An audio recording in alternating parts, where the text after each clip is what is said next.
This show is sponsored by BetterHelp Online Therapy. You are your greatest asset. It's time you started investing in that. Visit betterhelp.com/allies and take care of you.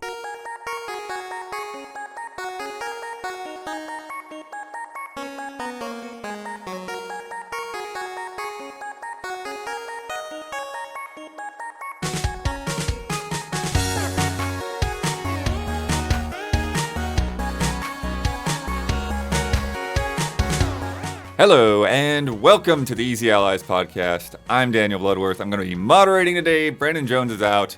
I am joined by Michael Damiani. How's it going? Ben Moore. Ooh, what you say? And in the booth, making everything happen, Isla Hink. But it always went well. Well, of course it did. Ooh. You know that? Have you seen that SNL skit? It's so good. It's the best. Ooh, what you, ooh, what you, ooh, what you, ooh, what you say?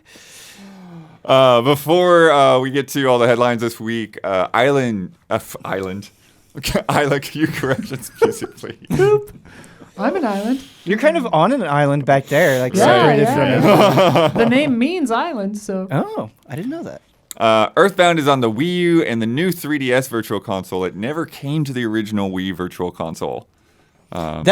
Someone corrected you. Yeah. So I think oh my God. I played through it on Wii U, but I also played like all of my Wii Virtual Console on the Wii U, so Yeah. it's just like it all blurs together. No, I think if you successfully correct blood, that's like double points. Yeah. Also, I didn't realize, I want to look at this up. The digital version on the Wii U also includes like the guide that like you can look at on the screen separately while you're playing Digital the game. version It's really of cool. what? I have the Earthbound. digital version of Earthbound. I Oh. didn't realize that. I know they have a thing for like looking at the manuals you can do. Yeah. That's interesting. It came with the guide as well because that guide is like highly sought after. Yeah, I remember they put it on. Didn't they gotta have scratch and sniff? Yeah. Yeah. And it's like a newspaper, isn't it? Like presented. No, inside, it's or- like a normal guide. It's like a big guide, but the isn't there like a section that's presented like it's like a daily newspaper or something? I thought like it has like some there really might be cool art color in stuff there, but I yeah. think it's still like glossy pages and everything. Mario Kart 8 Deluxe has been on sale on the Nintendo eShop multiple times. No. Yeah. In fact, as the person was typing, it was currently 33% off. Multiple people came up with games that had DLC long after the fact, similar to Mario Kart 8. Borderlands 2 was one of them. Nice. Yeah. You know, where right before Borderlands 3 came out, they had a DLC. Yep. And Kingdoms of Amalur, Jeez. the remaster had DLC. Well, Like that almost 10 years later. that is kind of I would actually argue that's a slightly different thing because if you Sure. release a new version of the game and then add DLC, it'd be one thing if they were adding it to the original version of the game, but Yeah. that one's kind of weird. Super Mario Party also took like almost 2 years to add its stuff. Right. So, I mean, yeah, it's not unheard of. I guess people are going to move on from Mario Kart 8, and they're not. And then correction to last week's correction. Oh. Michael Keaton and Michael Rooker are both in Black Ops 2. But the question was asked specifically when the original Is it problem Black Ops happened, 2? I don't remember that. was specifically about the character Jason Hudson, which was Michael Keaton. Michael Rooker played a different character called Mike Harper. I just want to say, Michael nice. Keaton is one of my favorite people in the world. He's great. I just find him naturally enchanting. Isla, and corrections music, please. Boop. All right, so we've been on this crazy murder mystery scavenger hunt, looking at the evidence, putting all the pieces together. The patrons that have been helping. Sebastian Castellanos has been our detective, and we've got things laid out. We're getting pretty close. I don't know how much more we need to work out, but we're getting into the hot zone here. So to catch you up. What we know is Lanky Kong's body was discovered in the slums of Sector 5 of Midgar. We believe the has been murder discovered. actually took place on Rainbow Road, and a blitzball was involved. Yes. So now we're narrowing down suspects, and who do we think killed Lanky Kong? So we've got Travis Touchdown, Wii Fit Trainer, Oh, my gosh.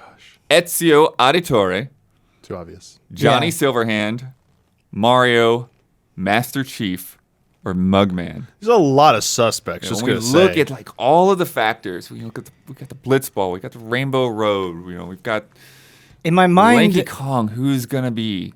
Travis Touchdown is the most entertaining because the way the No More Heroes games are framed is he's climbing up the assassin ranks, and so like So to Lanky have threatened him. yeah, so Yeah. like to have Lanky be like a threatening assassin and to like go and face off, and then Travis like gains rank by defeating him is very funny to me. Makes a lot of sense. 'Cause, I mean, Lanky's a third-rate character who trying to, perfect cover for being an assassin too. So like Travis would have sniffed that out, I think. So How into sports is Travis though? well, I don't know about sports, but adding up the clues within the logic of No More Heroes, it kind of fits because the murder you said took place on Rainbow Road with a blitzball. Yeah. So obviously it was used as an item to knock him off his cart, and he fell off Rainbow Road and he fell into the slums of Sector 5. Yeah, and I don't know if you caught that bit of lore, Ben, but that's the implication that Rainbow Road is actually above Midgar. Yeah. So I mean, this kind of fits. I mean, I believe there are multiple bosses where that are sports themed in No More Heroes. As well. So- yeah, there you go. Yeah, I think it's getting down there. We'll see what evidence Brandon needs Yeah. next week. And if you guys have any other suggestions, by all means. But- Yeah. All right, let's get to the news. So first big headline, which I've had a lot of thoughts on all over the place, and a lot of people have been talking about this week, is Nintendo put out their very kind of formal matter of fact announcement that the Wii U and the 3DS eShop is nearing the end of its life. Yeah. And so what that means is that about a year from now, in March 2023, purchases will be disabled. But before that, on May 23rd of this year, you won't be able to add funds via credit card. As of August 29th, you will no longer be able to add funds via gift card. And then there's this other weird thing, which I haven't really done before, but I guess there's still a way to connect like your Nintendo Network ID wallet to your current Nintendo wallet and transfer funds or share funds that way. Oh, okay. So there's like a workaround to those things. But as of March 2023, you won't actually be able to buy any games, but games will be re-downloadable for the foreseeable future. And that's a long foreseeable future because I tested today to see whether I could still get stuff from the original Wii Shop, which shut down the same way in 2019. And yeah, I was able to download Aero the Acrobat just fine. But yeah, there's a lot of questions back and forth. What an interesting choice for a re-download. Yeah, well, it sorts everything alphabetically. Sure. So when you have hundreds of games, you just pick something in the A's. That makes sense. Yeah. Yeah. I think the first thing that comes to mind is people, regardless of, Nintendo's timing for this, it seems to fall in line with what they've done before, is just how long after, because if you make all these purchases, even if people rush to go buy these, how long will they keep the servers up to re-download these games? And you doing that, kind of digging into the Wii closure and how it's now like 3 years later almost, and it's still allowing you to re-download. I think that's what people like kind of worry about when it comes to their digital purchases, and ensuring that the longevity of that. This is like, to me, this is sad news, but like it's not completely unexpected. Right. I feel like they're giving a good amount of time to just process everything and give people enough heads up and like giving those phases for it. In fact, they even what was the big one people were worried about was the Pokemon Bank, Oh, sure, which the Pokemon Company announced will be going free afterwards as well. But again, the question is, well, how long will they keep supporting these things after? So Right. I think that's the question people want answered the most. Yeah, it's really difficult because like when you actually look into it, and I saw somebody, I picked up a random tweet last night where somebody that worked in IT kind of like talked through, they don't know anything about Nintendo's situation, but just, keeping servers around that old and point of sale services and payment processing services, like it is a problem. Like it's something that you can't just like keep running forever because it all gets outdated, but newer stuff isn't compatible with the old systems. It's such a good point. I think I read that thread too, but basically it was like, it's not the cost of keeping up the servers cost a lot. It's more about like the manpower that you have to have staff that have to be knowledgeable about these older, as you said, older systems that eventually aren't going to be the primary systems. And they also added on that like customer service will still have to be trained to how to deal with these older types of problems. And it just eventually doesn't become worth it for them to have to focus on that anymore. It's just like, let's just cut it loose and focus on the new stuff. So I understand that part of it. It's not as simple as just like, oh, just keep the servers up. But at the same time, it still feels, as I said, it's a little like, sad. It's an end of an era. And it, like, to me, it's like, man, the Wii U and 3DS weren't that long. Oh, wait. Yeah. Like 2011 was, now 11 years ago. I was like, crap. That's been a long time, hasn't it? I think that is completely understandable. That these services cannot go on in perpetuity for exactly the reasons that you said. I think what is frustrating and disappointing from a consumer perspective is the lack of fluidity between consoles. Yes. Right. Because even if you just take it like the new 3DS, for example, and you compare it to the Switch, which in terms of coming out are relatively close to each other, I bought a lot of Super Nintendo and Game Boy games and those sorts of things. So I'm not even saying specifically 3DS games. I'm talking about older games that could be easily emulated on the Switch, and in some cases are, but rather than honoring those purchases that I've already made, they're using that as leverage, as an incentive to sign up for Nintendo Switch Online. And of course, that's not the only thing that they're offering with Nintendo Switch Online, but it is one of the things. And it's not just a Nintendo issue. I just feel like the way video game releases are now, a lot of it is just keep buying the same games every console generation. And on one hand, of course, they do that because people are willing to make that step again, or it's not that much of a cost. I wish there was more of acknowledgement for purchases that you've already made. I think the Wii U had a smart step where if you had already bought a game on the Wii, on the virtual console, when you got it on the Wii U, they're like, we're going to reduce that price down to $1. And I think that mindset was a step in the right direction, but clearly like they don't need to do that. And so they're not going to. I'm sure they have the data to back that up, but that kind of acknowledgement I think is super appreciated. Yeah. I agree with everything you said there. That is one of their biggest problems. And I know you said it's not specific to Nintendo, but they've definitely been very guilty of it. And they rightfully have been called out a lot for it. And it's not just, and it's specifically the virtual console and the legacy stuff, because initially in their kind of like the information they're putting out there, they said that like they had no plans to make available any of this like legacy stuff on like newer systems like the Switch. And for me, it's not just about the virtual console stuff as well. There's so many people, so many content creators, people on Twitter that are going to great lengths to put out these comprehensive list of games that are exclusive and potentially only digital exclusives to either 3DS or Wii U, because if you do not get them by these deadlines, you will be locked out of those games unless you resort to piracy, which is, the whole other can of worms. Right. But if you want to keep your stuff legitimate, you unfortunately will be locked out of that. And then that's one of the fears that people have about all digital future, is that games will no longer be available if you didn't purchase them. And even if you did, when these servers might go offline just for re-downloading, is that it? Like, what if your system breaks down and you can't get it repaired? You no longer legally have access to a game you purchased to. Never mind, the last thing I want to say is that this is also going to drive up the cost of physical copies of these games as well. Like, there's going to be a rush on a lot of these titles. The other thing that I think is really interesting is I remember the announcement of the Wii Virtual Console and the collective excitement that people had, because at the time it was a new frontier for Nintendo of, we're going to allow you to experience these games. Some of many of the games on Virtual Console were very difficult or, practically impossible to get your hands on, and how awesome that was. But nowadays, like, If Nintendo is like, we've released Super Mario Bros. 3 again, I don't care, because I don't even know how many ways I have of playing Super Mario Bros. 3. And so I think, like, as these console generations go on, things that were originally exciting to me, they've done so many times that the value isn't there for the same way anymore.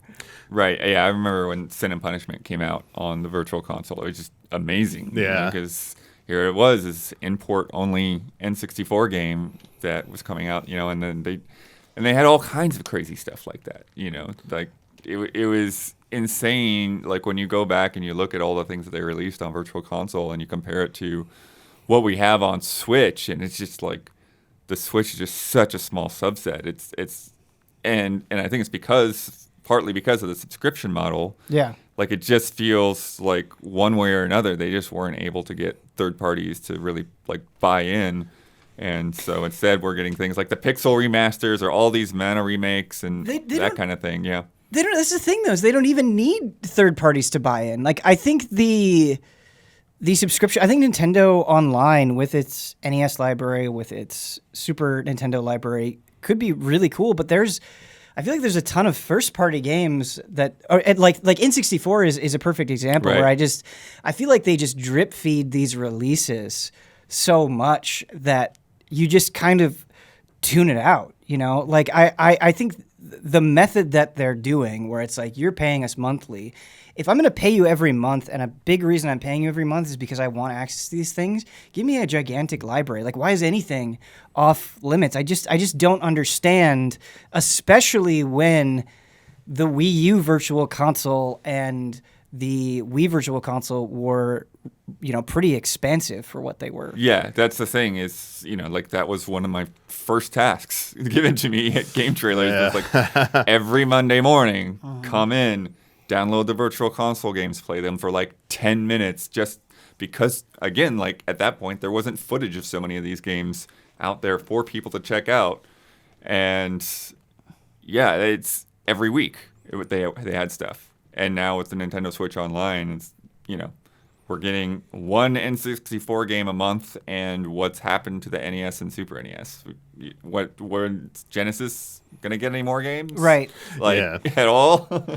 Yeah, because I was checking in after the Nintendo Direct on all of the like different apps for each console, and on all of them that I clicked on, they were all updated. But then when I clicked on the Genesis one, I was like, oh, there's no they haven't added any more games, and yeah, it's frustrating because for all of this hemming and hawing that you can do about their release and how they're doing things, I also think Nintendo holds all of the power, because while I do think they could handle things much better than they are, and I really believe that, they just don't have to. And I feel like the numbers bear that out, where the games that they do have hold so much power that they can release them in pretty ridiculous ways, as the Super Mario 3D collection recently showed, right? Like it just doesn't matter. Like, people are just going to buy it anyway, and even if you complain about it on the internet, I don't know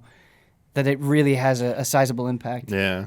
I mean, they even take it a step further. You mentioned the Mario collection, the whole kind of like gatekeeping thing they do now with like the time gating stuff, like putting it into the vault, essentially the Nintendo vault. That and the Fire Emblem got vaulted at the spring of last year in that March. wasn't a great emulation either. That had weird audio bugs and stuff. Super Mario 35, a great addition to Nintendo Switch Online service, just like removed, and is just a game that's gone forever now. It's like you can't even like if they don't bring it back. And that's kind of like the thing is like they don't even like maintain a consistency. Like, I would have been fine if the we were talking about earlier about the issue of like the purchases maybe not carrying over, if their solution was, okay, we're going to go to a subscription model with an account wide, and that's going to carry over with you. As long as you pay a monthly fee, your collection of games will continue with you as each new system comes out.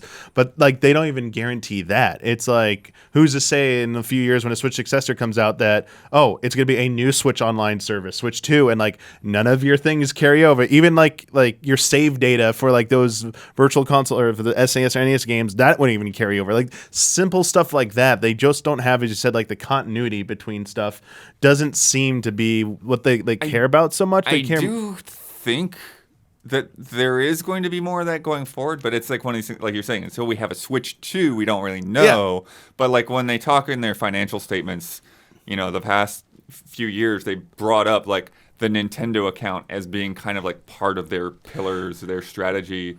So it's like getting people to have Nintendo accounts. And then one of the other things that happened this week, right after that, is they opened like an actual physical shop on the website, which like you very rarely have been able to buy like games directly from Nintendo before, or Amiibo directly from Nintendo before. And they have some other like exclusive shirts and that kind of thing. But that goes through your Nintendo account as well. So at the same time, past Nintendo online accounts also tracked all your purchases and they didn't do anything with it. So that's the thing, Blood. I feel like the account thing was one thing. They wanted to unify, to have a singular thing to make it easier for their tracking and marketing purposes. But when it comes to services, though, I'm not so convinced yet that services will carry over on your account. It would seem like the wise thing and the smart thing to do, if they made a direct Switch successor, to just carry over those services 1-to-1, because people would be familiar. You don't want to like rock the boat too much, but I mean, it's Nintendo. When have they ever really done what's expected of? Yeah, Nintendo is the most fascinating video game company, because what was it today? It was announced that Crunchyroll is coming to Switch now. So it's the second video service on Switch in addition to Hulu. The Switch has been out since 2017. It's just getting randomly now at this period of time. Right. Like, there's so many things, like with the app stuff and then with the virtual console stuff. It just feels so haphazard. But it doesn't matter, because that Mario Kart 8 DLC is going to sell so much. So much. They could do whatever they want. Yeah. One of the things that was, very similar to this was last year Sony had, again, the same kind of issue with the PS3 and PSP and Vita. Yeah. And, people pushed back enough to where they decided to, okay, we're going to keep this going for who knows how long. But the way that they did that is like a couple months later, they announced that like they were still closing down credit card sales. But you could load via gift card. You could buy a gift card and then do that. So that way they could kind of keep things from worrying about security updates and all of that. That's a good thing too. Also, like probably vendor charges and stuff, because they don't have to use outside parties anymore. It's their own system that they're doing. So maybe Nintendo could do that as well. This some things that would make me feel a little bit more comfortable about this process would be, because we've seen Wii and Wii U games get ports to Switch, and like that's one thing we said. Like Nintendo's like more about like updating their games and re-releasing them. Mm-hmm. But one thing that really hasn't seen that yet is DS and 3DS games being brought to Switch because of their nature. Clearly, another like more difficult thing. Yeah, that's a hurdle, and I'm kind of worried about as like 3DS is like finally phased out, everything is shut off, and it's like kind of like left behind.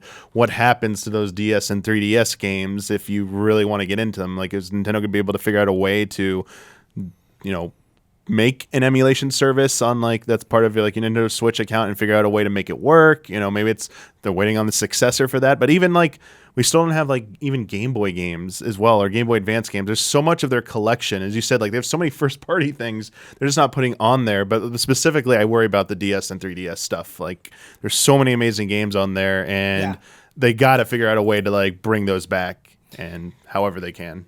To add on to that, you're absolutely right that the 3DS and DS have absolutely incredible libraries, but there are things that existed in that area of games that were specifically tailored, A, to that platform, and B, have not seen any sort of evolution or successor. So like Etrian Odyssey is a great example. There are tons of Etrian Odyssey games on DS and 3DS, but now that those systems don't exist, that series has not continued on. There is no Etrian Odyssey outside of that, and so that lack of moving those platforms forward, as you were saying, is frustrating, because it's like if you're attached to that series and want to go back to that series, you have to have that hardware. Yeah, maybe they just take the thought of an idea. Maybe they just turn the Switch sideways, like vertical, and just emulate it because it's still a touchscreen. It would still technically work, Yeah. divide the screen in half. Still But some things you couldn't do, like flipping the thing closed for games that did those little tricks. they did solve that with Phantom Hourglass on Wii U because it's Oh. on there and you can't close your gamepad. You just I think you just hit a button that simulates it closing the shell or whatever, and it does that because you have to press okay. something So at they one just point. emulate So the they closing, yeah. They found ways to do that, and we've seen them with reworks. Like if they can rework Skyward Sword motion controls into a controller game, Right. with full controller support, I feel like they could solve a lot of these issues potentially. I know there's some limitations because there's no camera on the Switch, so they don't have that functionality anymore, whereas the 3DS had that. So maybe some things might have to be sacrificed, but I'd almost take a slightly compromised version that lost a feature as long as it wasn't essential to the core gameplay, like an extra, like in the Wind Waker when we lost the Tingle Tuner in HD. I'm fine with that to keep the core experience preserved for future generations. Yeah, I do think there's a disconnect between what the developers are able to do on a certain scale versus like what consumers want, because I think it is absolutely understandable that consumers have invested in certain platforms or are really attached to all the different series.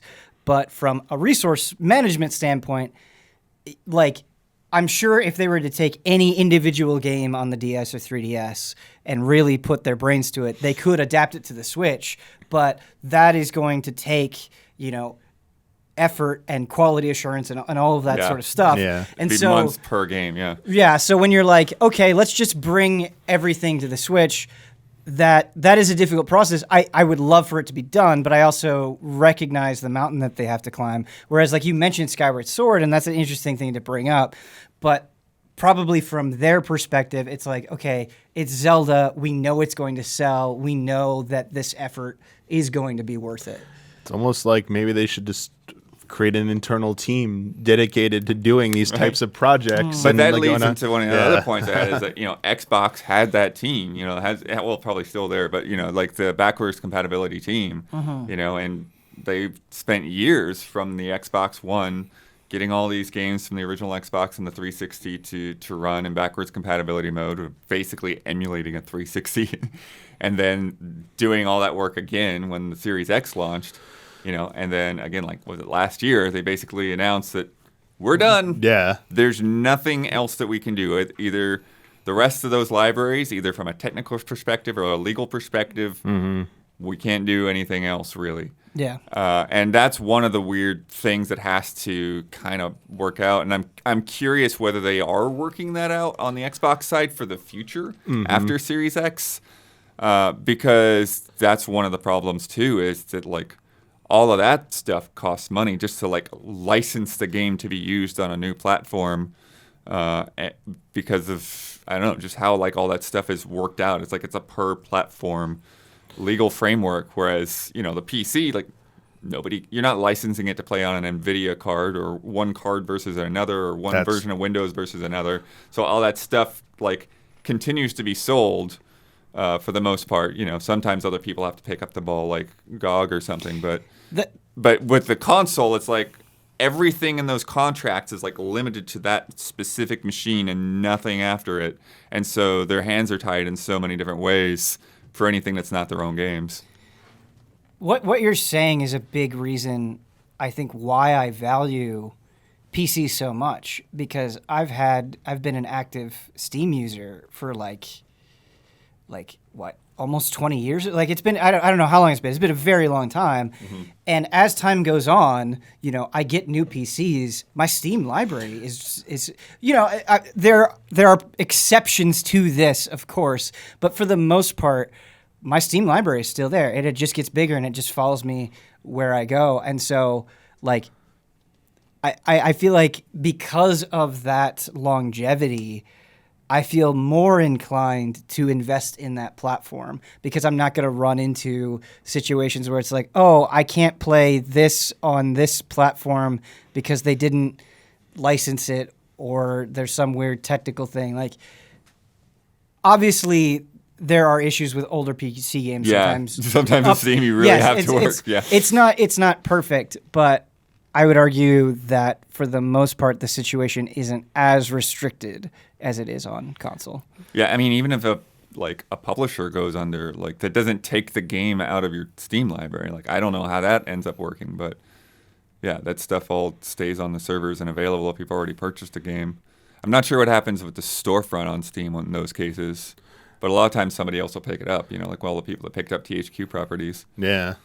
I mean, yeah, you're right, Ben. It's a good peace of mind. Like, you don't even question it. The only thing I ever pay attention to is like whenever something with DRM comes up, and usually, my mindset now is like, give it a few months, it'll go away. Like they always back off of that stuff anyway, so it's like just get the game a few months later. Oh, and then the Nintendo DRM though is really crazy because it's tied to this system ID of the specific console that you have. Oh, did you? So I went through that. I am 8-bit thread about. I didn't see that thread, but I had an issue where I sent my Wii U's in to get repaired after I had downloaded all the Wii Virtual Console games. And I had to download them all over again because the ID for those games didn't match to the systems after they repaired them. It's very interesting because in that it's kind of related in the thread. They were saying it's no longer possible to print new Wii U or 3DS games. Right. So you can't approach them anymore if you're a publisher and like, I don't have a digital-only game. Let me get it pressed real quick because at a system level it requires unique authentication even for a disc because it has to be in Nintendo controls that access on their side. So how it's authenticated. So you can't just make your own games. Whereas older systems, that is possible. That's why they can still do physical prints for older games when they do a special edition for, we're re-releasing this game, we're going to do something with them as a special event. That's just kind of like an added level of security now that new systems have. That's a unfortunate reality that you have to deal with. That eventually, physical games are going to run out too. And if you don't own one, there's not going to be a new one out there. You have to go in the secondhand market, which you said it's going to probably skyrocket. But it's very, very intriguing to hear all of that. But even your point earlier about just preservation with the backwards compatibility, Xbox and Microsoft has been doing an excellent job. But what happens with the next console and going forward? Does the tune ever change? Where's the line they draw? This isn't valuable enough to us anymore. And one day they decide to end that. Then what happens? Even if you own the older system, I still have an Xbox Series X. Do I still get access to all of that? What if they start delisting that? That's always a thing. But if you have the physical disc, that's always supposedly going to work. But Nintendo? Well, on Xbox, though, it's still weird with a physical disc. Oh, does it still need because it basically reads the disc to prove that you own it. Okay. Or that you have a physical disc, I guess. And then it's essentially downloads. Okay. Yeah. So you could still run into issues. So there's certain things that won't even work. I remember when I was going through and testing it out for our next gen coverage. I think Splinter Cell or one of the games I was testing had demos on it. And you go to those demos and this isn't available because it's not actually reading the disc. It's downloading it, and a Series X compatible version of the game. In a way, I do think this could be a benefit as the industry pivots more towards subscription services. Is if these services are competing with one another, there is an incentive on them to be okay, maybe it wouldn't be worth it for us to go through the effort of putting this game on our platform for you to purchase individually, but adding it to this collection, it makes this collection more valuable.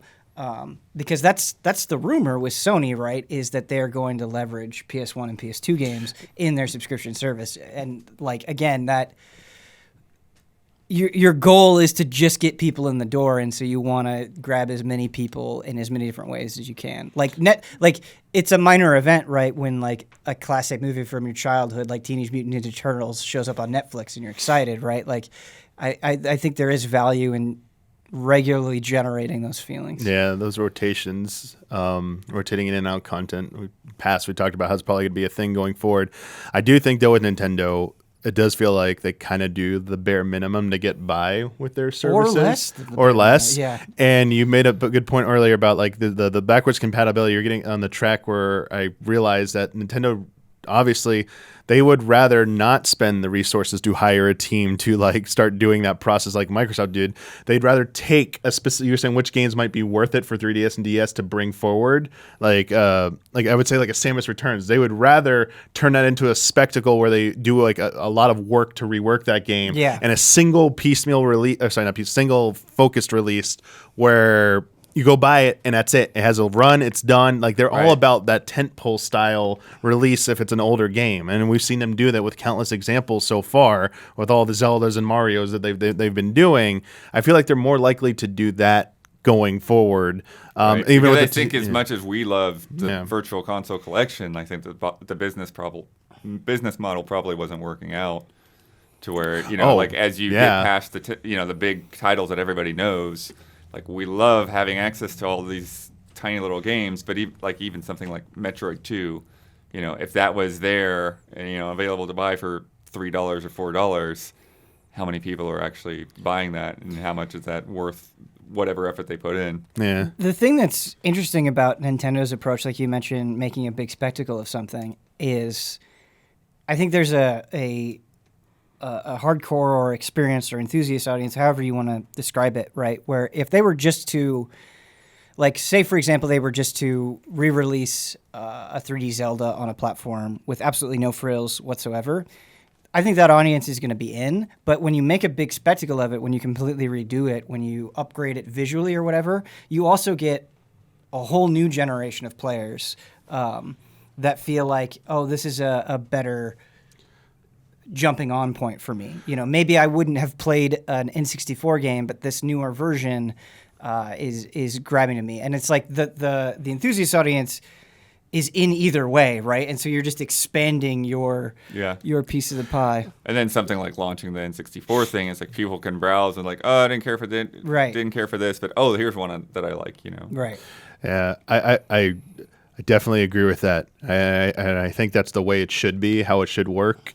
And it could be, but like Nintendo just has so much stuff that goes like it says they don't even need to do that much effort, because Super Mario 3D All-Stars, I would argue, yes, they did do some updates, but to me, it didn't seem like the biggest effort of a project. And it ended up being the best-selling game for them like that year or that quarter at least. And it's like that is, it was universal enough appeal, but they could just do a Zelda collection as well, the like most popular Zelda games, throw it together with very few frills, and it's like they see it like chart, and they're like, that tells them we don't need to do these things, which to me that sucks. Like I hate that works. I feel it's because their dedicated fan base is pretty damn large. Yeah. But like I wish they would think bigger. Like to me, like something like switch gears here. Arceus was Game Freak thinking a little bit bigger. Yes. They never needed to do that game. There was absolutely no reason to do something like that game, but they did it.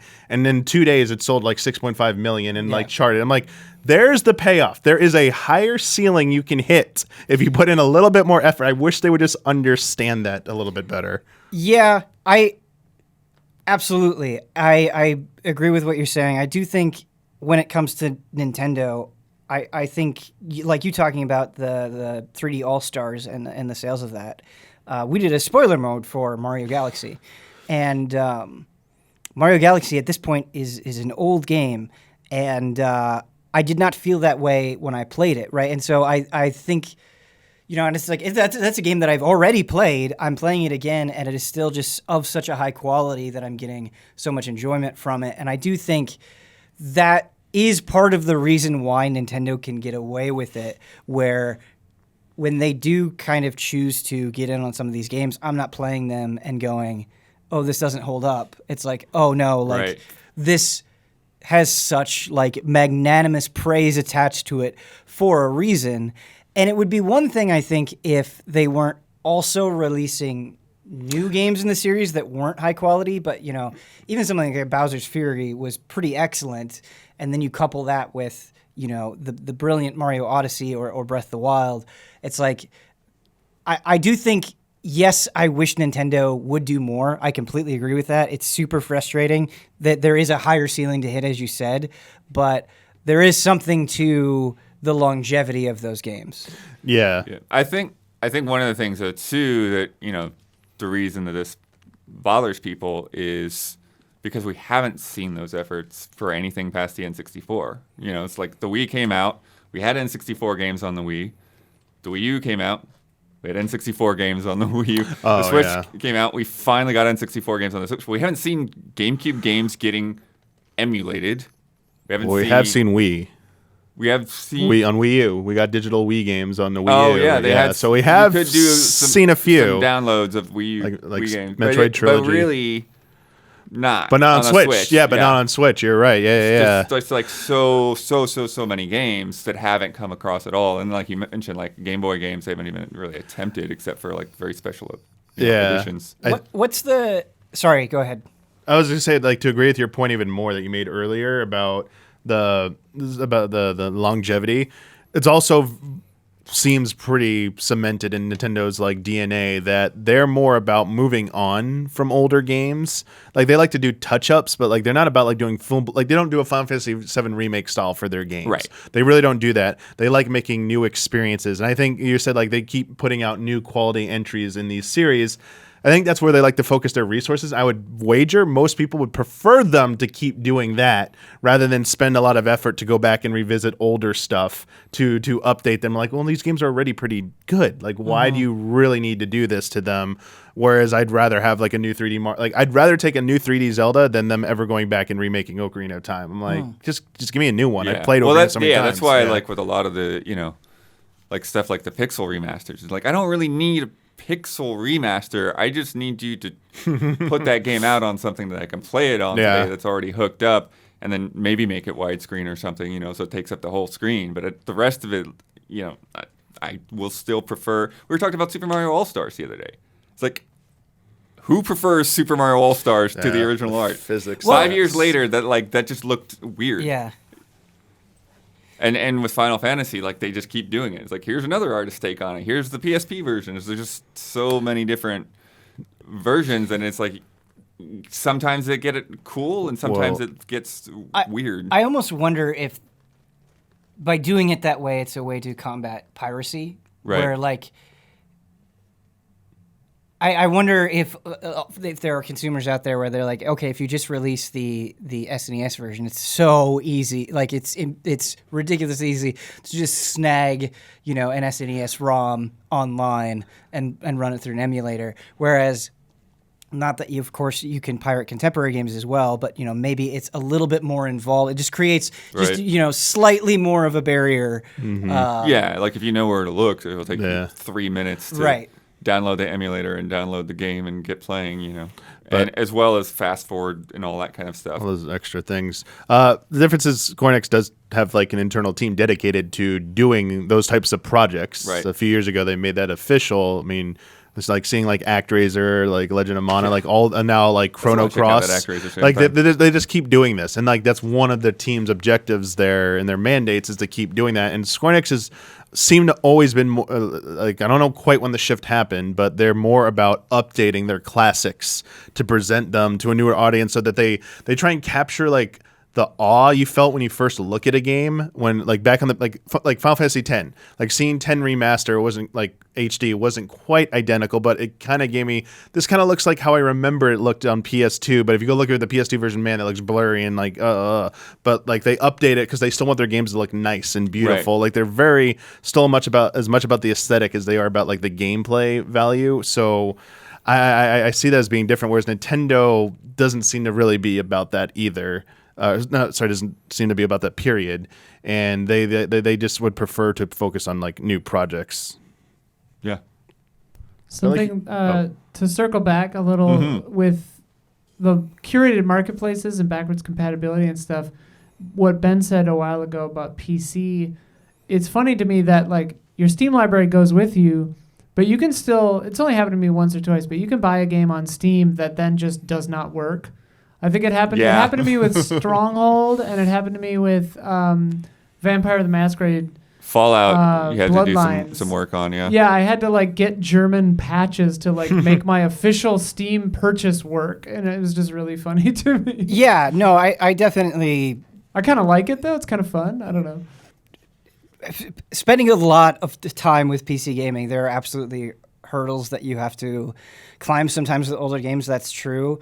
And so I'm not trying to say like it's a perfect system, Right, but even what you're describing, it's like, okay, I know that there are people working on how to solve this problem, and if I really want to work around it, a lot of times I can. Right, and like that's just not possible on a Switch. Right, it's like on console, it's oftentimes a very binary. This either works or doesn't work. Mm-hmm. Yeah.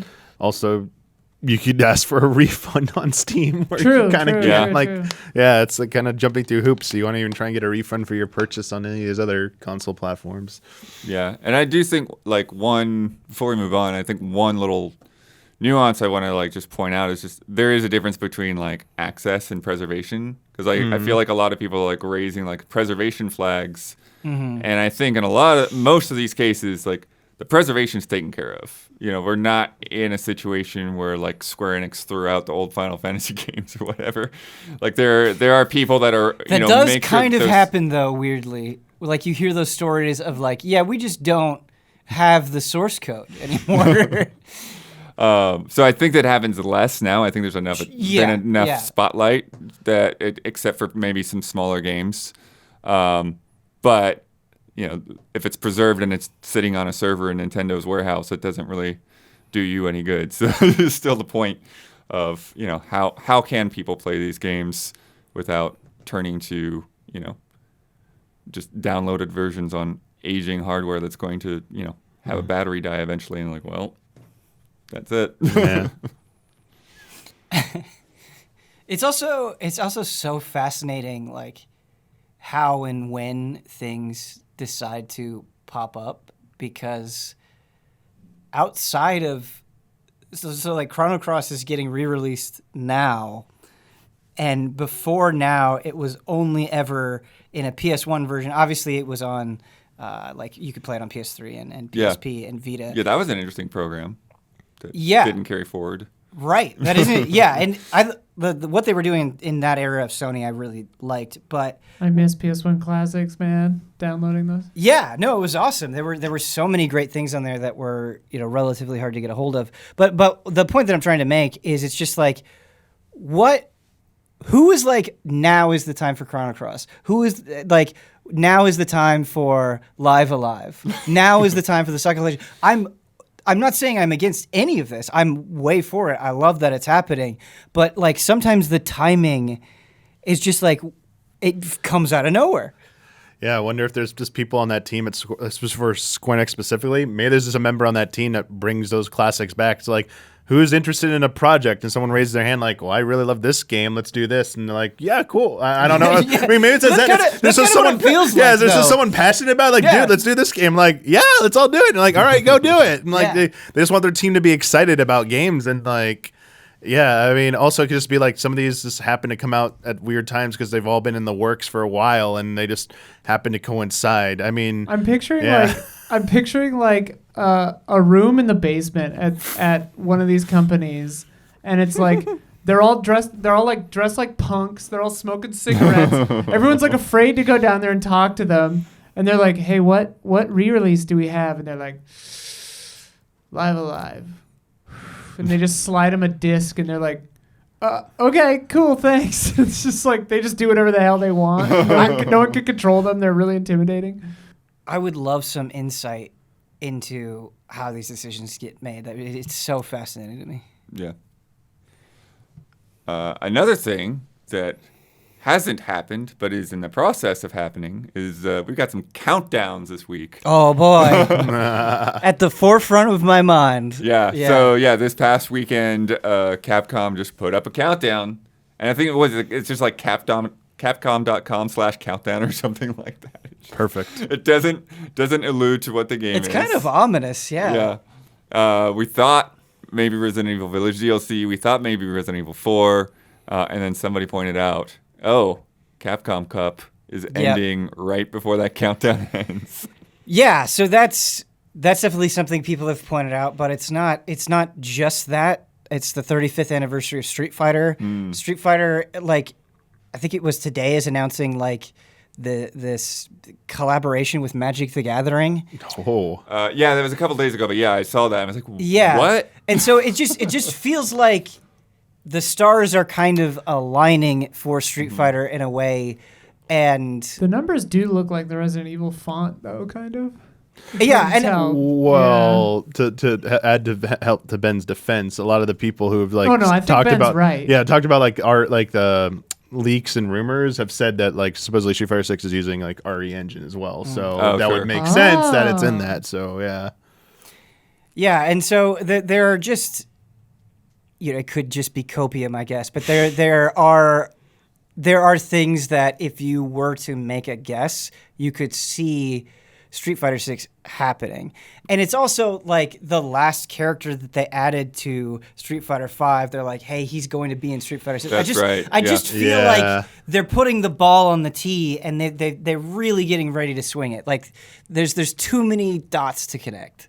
Yeah. Do you think that it may be like some kind of like weird like side move? Like if you're saying like 35th anniversary, like they would just like announce some big 35th anniversary blowout, and like maybe 6 is only a part of that, or maybe they're leading into 6 with a 35th anniversary like whole big old meta plan with like movies and whatever else possibly.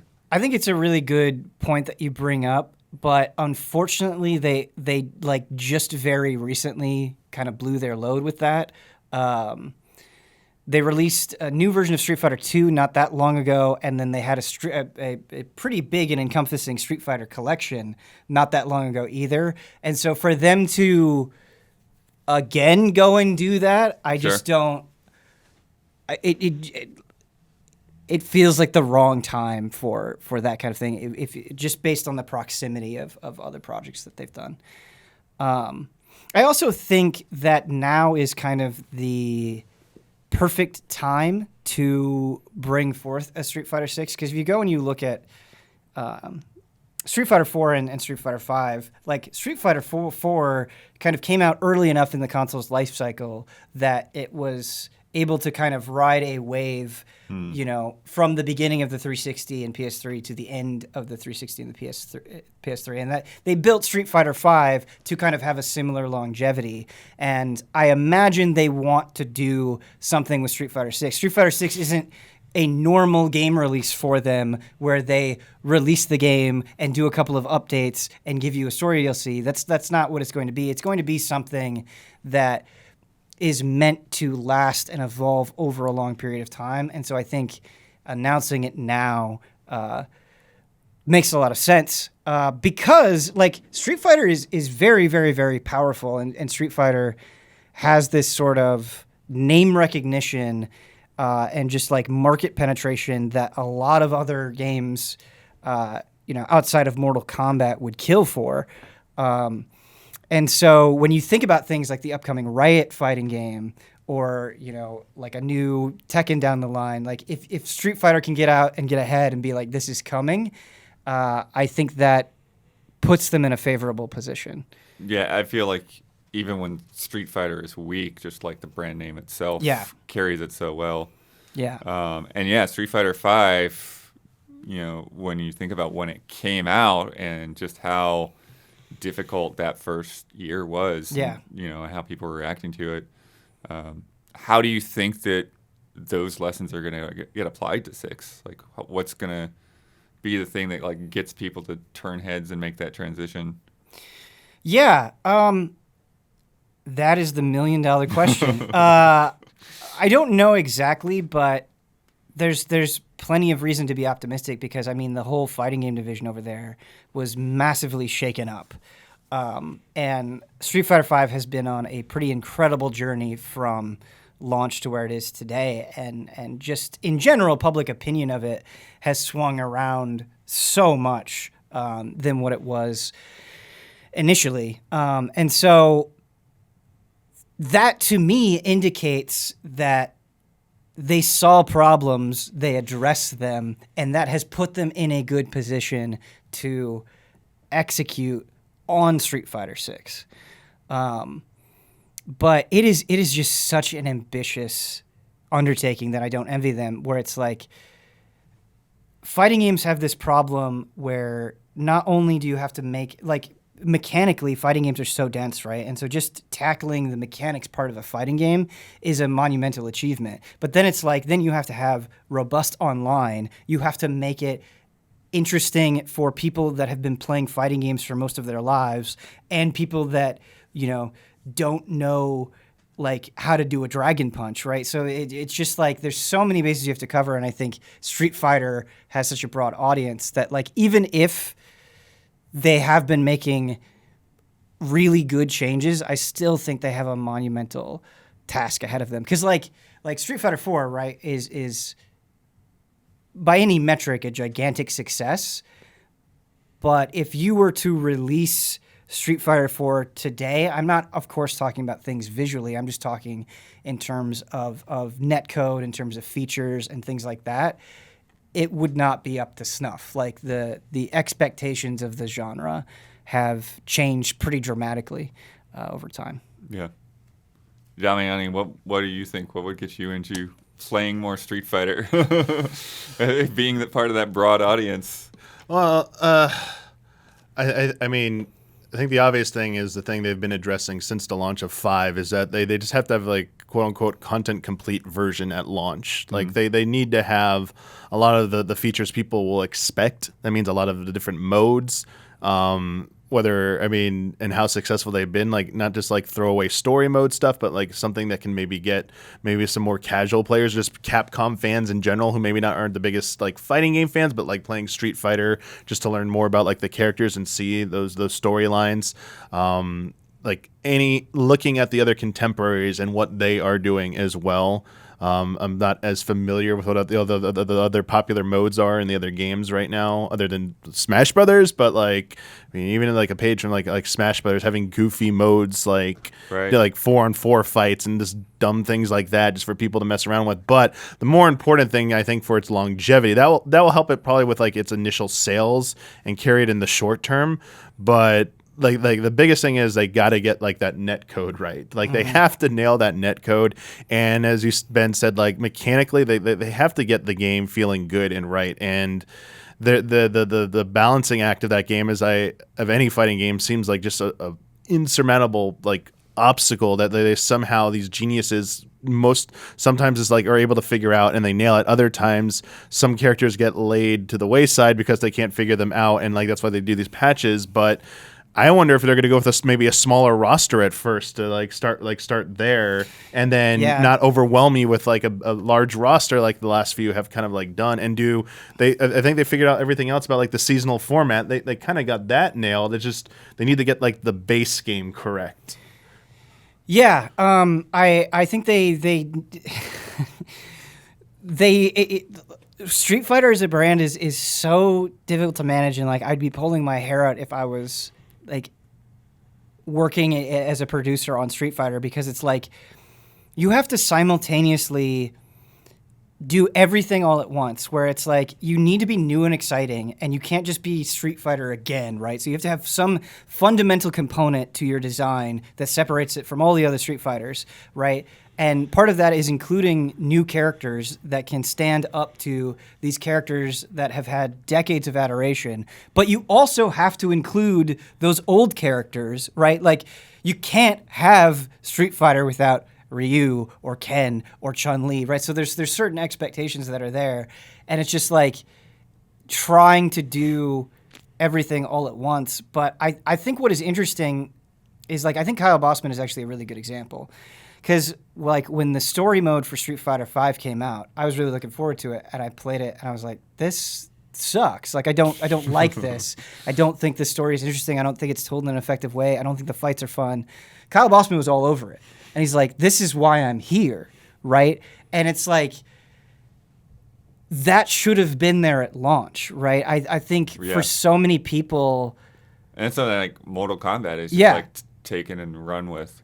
Yeah, like the number of people that spend $60 on Mortal Kombat, play through the story mode like once, and then never touch it again is huge. And so I do think there is benefit in having a story mode like that and having a mode, I think, where, because like there are just so many people that just aren't interested in online for one reason or another. And I think that that's totally valid.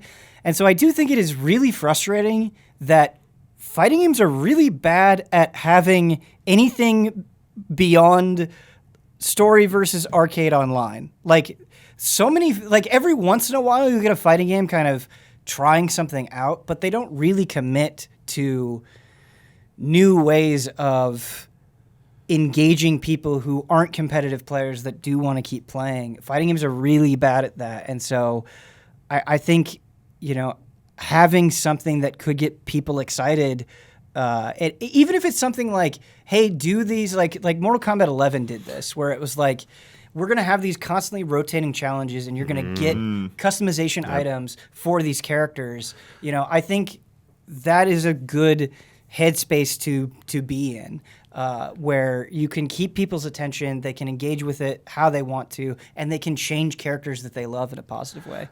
I feel like this is where they want to appeal to a larger audience, but you're absolutely right. I think it's like they have to have more stuff that's available that's not just online content, but also not necessarily multiplayer focused as well.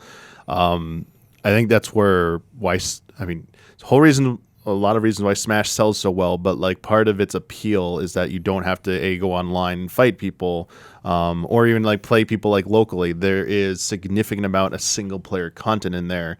It could be as simple as rotating challenges like they do in Mortal Kombat, to maybe there's like an RPG system where you do certain fights and like you can level up certain skills, and so you invested in a character now, right? And every month they rotate in new things for you, and there's also cosmetics, essentially making a battle pass, but also for offline content. Well, the spirits too. And I was gonna bring up spirits, exactly, the collectability. They need to lean into the history a lot here. Right. People love Street Fighter for a lot of various reasons, and I think they don't lean into it enough in terms of embrace everything. If you do collectible stuff for your character that ties all the past versions of Ryu or Ken. It's dude, you can get alternate Ken that looks like Street Fighter 2 Ken, or maybe you have a dojo, custom dojo you can deck out with collectibles you earn through doing these types of challenges.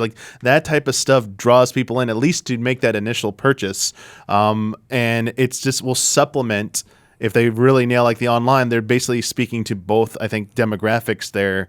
And man, they could go really crazy. I mean, I love the idea of a Street Fighter, but man, I wish they would maybe think bigger and just do just a big Capcom fighter. I've heard so many people have pitched that idea. It's a great and idea. it's Nintendo showed you could do it.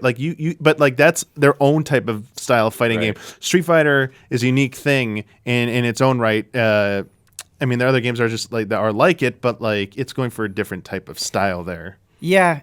It's also difficult though, because from a production standpoint, you can doing the things that we describe are very resource intensive for an audience that is not there in the long term. And I don't mean that as a criticism. It's just a fact, right? Where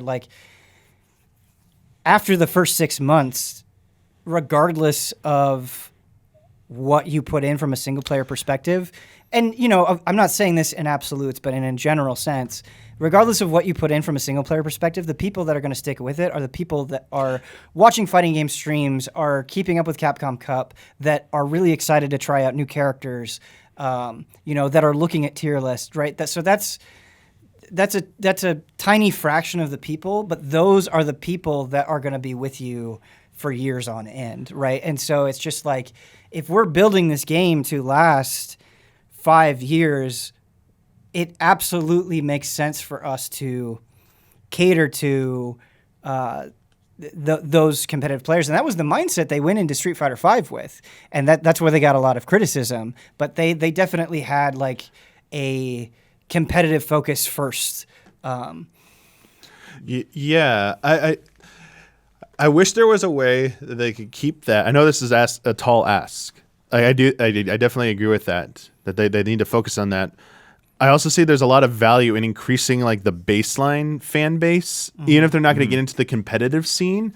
You mentioned watching streams. If you're just interested in Street Fighter and you're at least playing it, but you're not playing it at a competitive level, even at a multiplayer level, I think you would still possibly be interested in checking out those streams and following it, and that is a value to Capcom. So while they're not, maybe they do drop the game actively for a few months, every time like they're still actively watching it and following it, they're still participating, and then whenever there's updates to the game, maybe they keep coming back. That's why I think they figured out the roadmap thing. If they can keep that as tight as it is, I feel like they can get even casual type players to keep coming back every so often and either buying a season pass or just piecemeal buying those updates. I think that's where they can monetize that type of audience, but I think it's also good for fighting games if you just increase the core amount of players playing. Like somebody in there might like decide, oh, I'm going to try competitive mode now. Yeah. I'm gonna it's always better. I feel like the larger pool you have, Absolutely. even if they all don't go up that ladder, Yeah. like you still want it because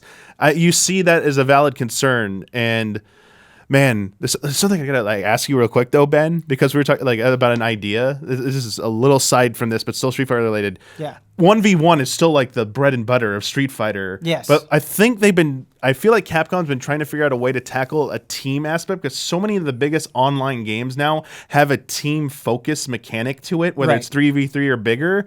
Could you see them have like they've tried in the past with different things and it hasn't worked out with it? Yeah. Do you think that's something they might even consider for this version for Street Fighter 6 or whatever they're going to call it in terms of like making a team competitive mode to try and expand the reach Like and a tag appeal? mode. So like there's less focus on the individual, Yeah. like that 1v1 matchup. But yeah, go ahead.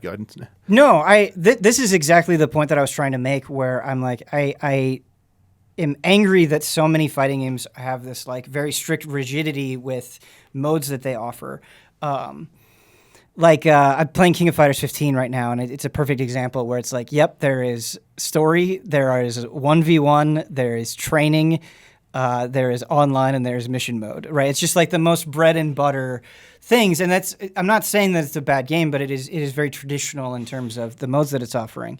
And going back to Mortal Kombat 11, there was a stream that I did where there were these like major difficult boss characters, and the way that they structured it is you would co-op with a buddy, and you would be like, okay, I'm going to yes. swap into you, and you try to take him on, right? And so you're strategizing in terms of how to take down this super boss with a friend, right? And it's just a tiny example of the thing that I'm talking about. But I absolutely think people would be into that, right? Like imagine Ryu and Ken teaming up and having that kind of camaraderie, you know? Like imagine doing that with like a Huber or somebody. That'd be super, super fun. Ben, one of the things I think is, like training modes have been getting better, but it's still hard for a lot of people to go beyond like, okay, here's a move list and here's how the basics in like an empty room versus, then actually taking that and applying it. Do you think there's room in game for things like, kind of tutorial style commentaries where they look at like pro players and then just, like show you on screen like, here's what they did. Here's how they accomplished the kind of reversal or more advanced techniques. Yeah. So this is actually a point that I was going to bring up. I do think there are examples of tutorials definitely getting better. I think that is true. But something that they haven't solved yet, and it's the most demoralizing roadblock that you can run into, is you can be told something, right? Or like mission mode is a good example where it's like, okay, we want you to do this combo.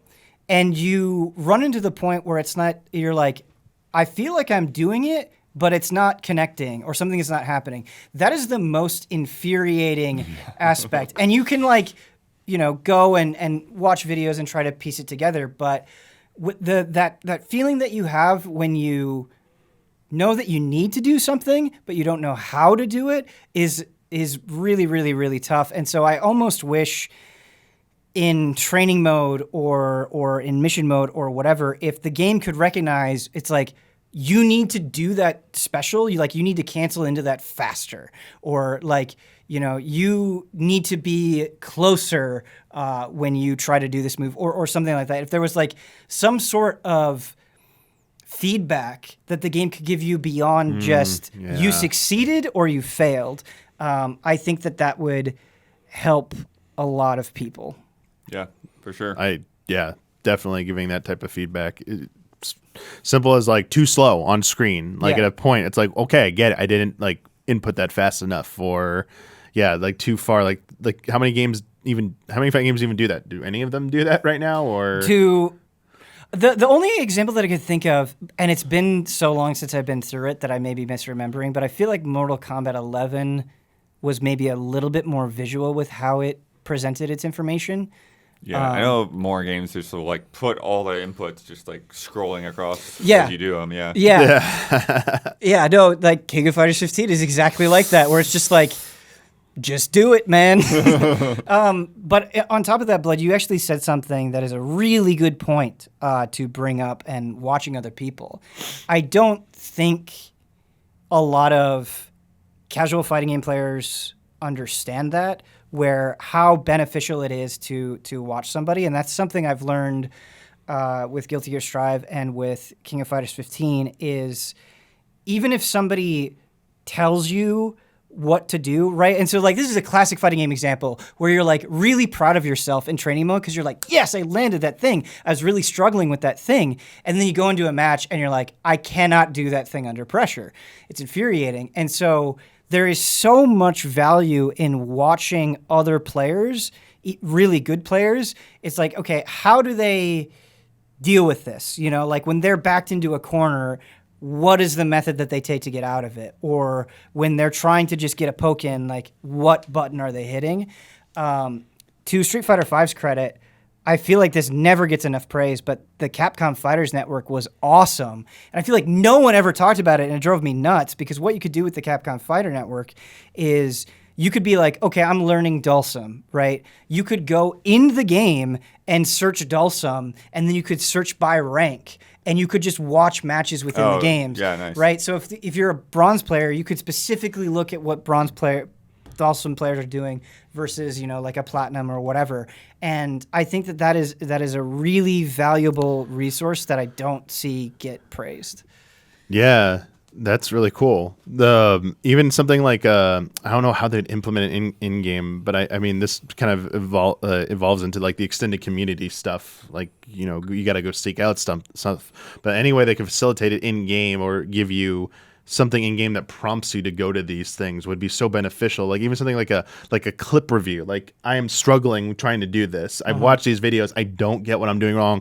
Let me show you. And like you just like share that with someone. And an expert comes and looks at it. It's like, okay, this is what you're doing wrong right here. Or even when you get to like a matchup level, it's like, I did this. What should I have done here? What would you be like? Just getting that type of feedback, I think, would be very beneficial. And I know that probably already happens, but anyway, Capcom could facilitate that in a way that wouldn't lead to like, you know, I mean, there's always gonna be like toxic stuff, but like if there's a way to like a mentor type system where you like I always think about dangling rewards. Like if you're like an expert and you've like a high rank, there's some kind of incentive for you to go back and help like newer players as well. Like if they could facilitate a reward system versus on the flip side, I think something would be very beneficial. I don't know if it's in the messaging of the game or somehow just ease that anxiety, that initial barrier to competitive play where make it a new player understand you're going to lose a lot, but that's part of the natural process of getting better at any kind of competitive game.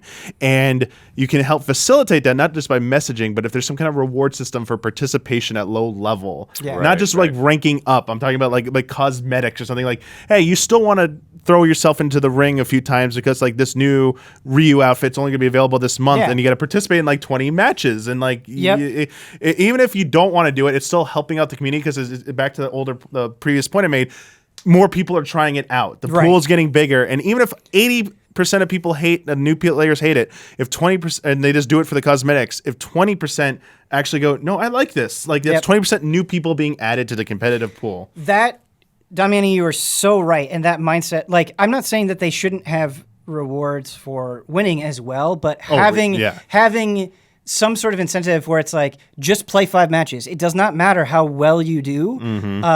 You get something from that's going to excite you, that you care about, regardless of the type of skill level you are, I think is a really, really smart approach. The other thing that I wanted to say that I think Guilty Gear Strive did a really good job of, because this is absolutely correct.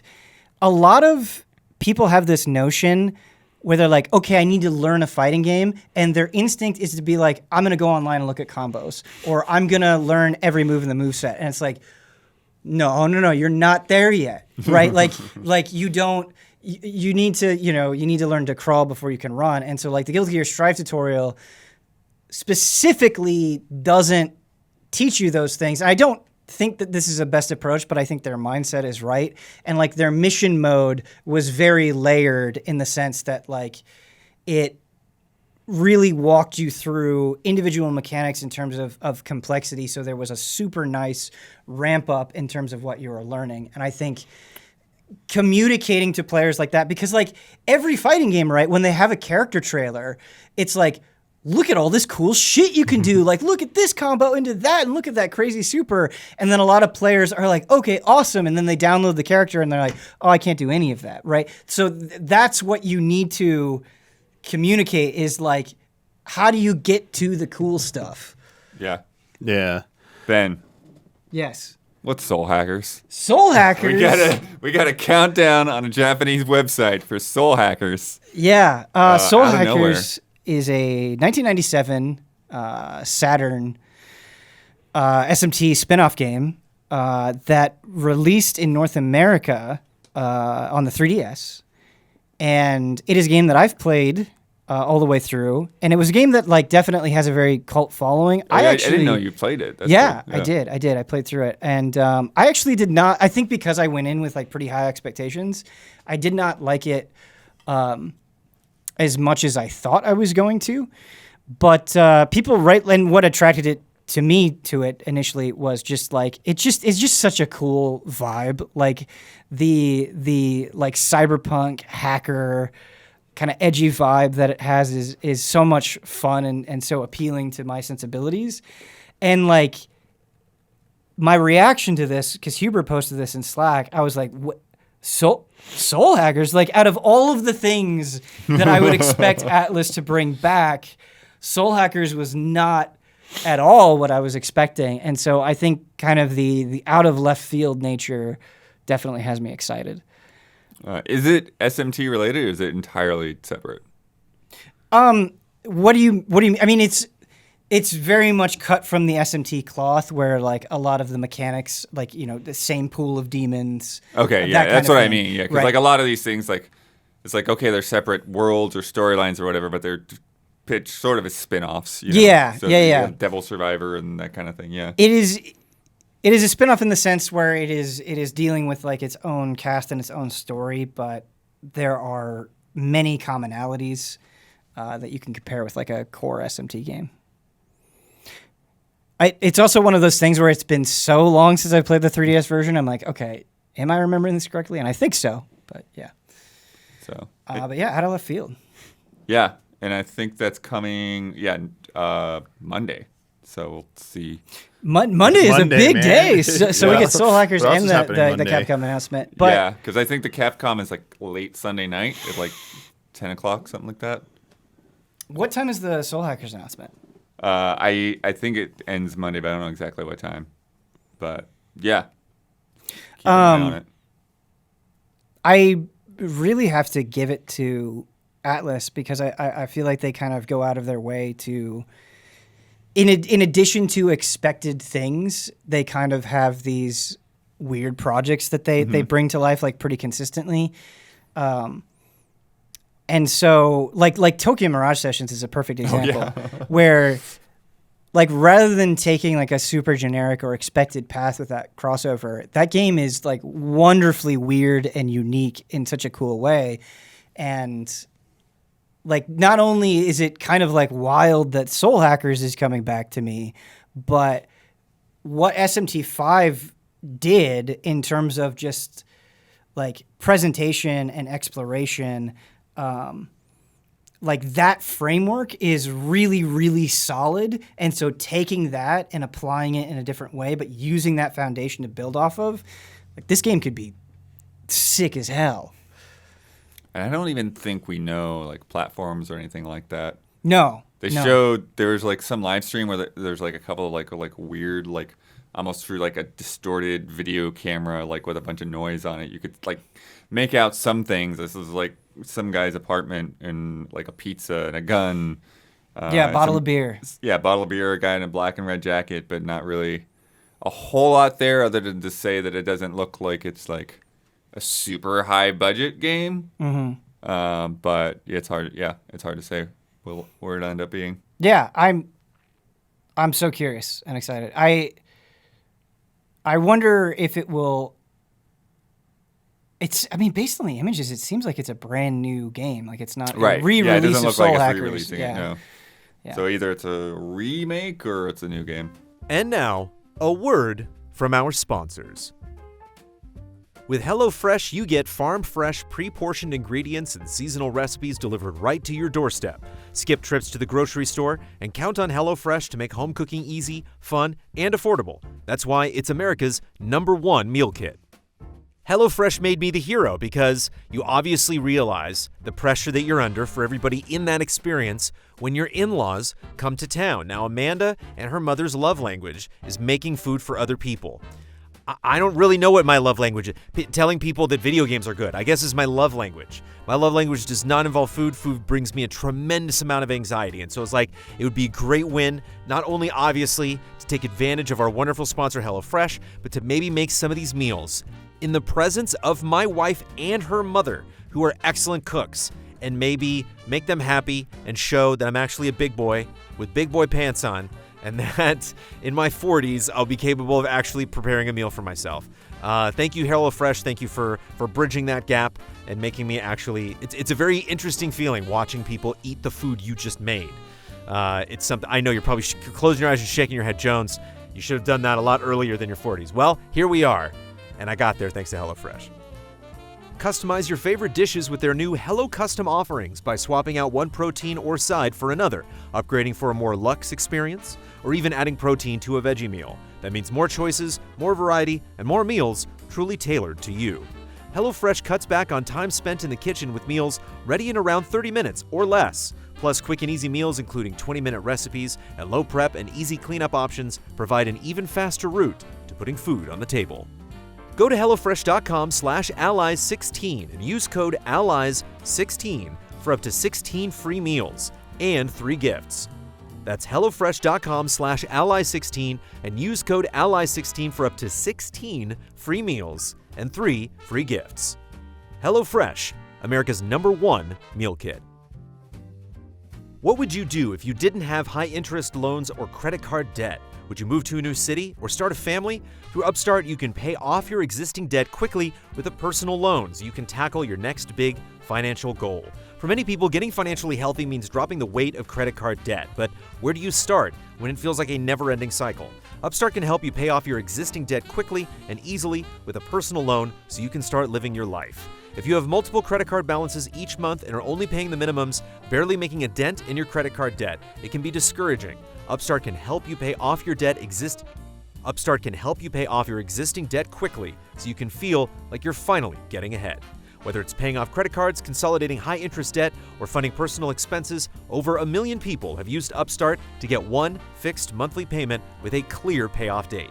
Upstart knows you're more than just your credit score, so rather than looking at your credit score alone, Upstart knows you're more than just your credit score, so rather than looking at your credit score alone, Upstart's model considers other factors like your income, employment, and other information provided in your loan application to find you a smarter rate for your loan. You can check your rate without impacting your credit score in just 5 minutes for loans between $1,000 to $50,000. I have taken loans before. This is Brandon Jones speaking to you. I have taken loans before. I've definitely sought financial help to deal with production expenses, to deal with personal expenses. It has never been done in 5 minutes. I have not gone as far as to get an actual loan from Upstart. I have gone through their entire process. And when they first sent me a copy, they said it was 5 minutes, and I said, all right, you got 5 minutes. And I set a timer on my phone, and they beat it. I don't remember, it was 3 minutes something. But I'm telling you, I am somebody who really does not like to do any sort of file work, paperwork, anything on the internet. And for a sponsor, nonetheless, on a podcast, and the whole Upstart experience was extremely easy. Shout out to them for making something that is not a fun experience, potentially. It's not something that is super exciting to do, wrestling with the fact that you have debt and you have these payments to make. And Upstart makes it incredibly easy and wonderful to do. Find out how Upstart can lower your monthly payments today when you go to upstart.com/easyallies. That's upstart.com/easyallies, one word. Don't forget to use our URL to let them know we sent you. Loan amounts will be determined based on your credit, income, and certain other information provided in your loan application. Go to upstart.com/easyallies. As you know, we are entertainment endorsers here at Easy Allies. We talk a lot about video games, but we also talk about film, we talk about comic books, we talk about television.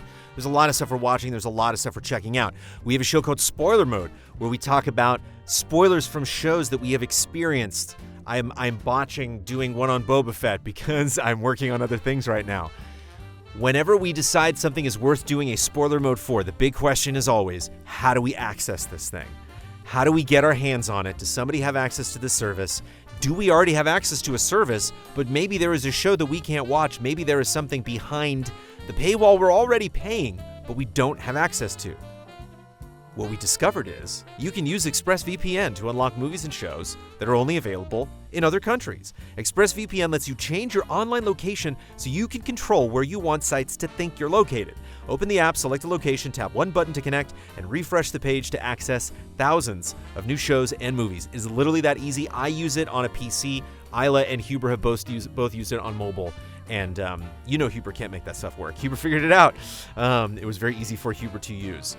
You can choose from over 100 different countries. The two that I have been guilty of for sure are Avatar: The Last Airbender, which was on Netflix but was in certain regions. I'm also a big Doctor Who fan, and you never know what you're going to want to catch up on. One of the crazy seasons of Doctor Who. A lot of that is available in the UK, not available in the States. Works with any streaming service: Hulu, BBC, iPlayer, YouTube. You can stream in HD, no problem, no buffering or lag. It's compatible with all your devices, phones, laptop, media consoles, smart TVs, everything. Not only does it change your location, it also encrypts your data, lets you surf the web safely and anonymously, which has its own comfort level. Go to expressvpn.com/allies to get an extra 3 months of ExpressVPN for free. expressvpn.com/allies. Go to expressvpn.com/allies to get 3 months free on a 1-year package. And if you are a patron of Easy Allies, thank you. All right, Friday, we got the January NPDs. Oh boy. Yeah. Oh. It's always fun to look over these, see how things are going. Pokemon. Pokemon, yeah. Right? Yeah, so Pokemon was one of the two new entries. It's all the way at the top. And it's got the star on it, which means that digital sales are not included. Yep. So Pokemon is gigantic. Absolutely. Do you know what the other brand new game for January ended up being? The other brand new game. I feel like I should know this. I think you might. It's a game we Yeah. never got around to. We didn't? Yeah. And it came out in January.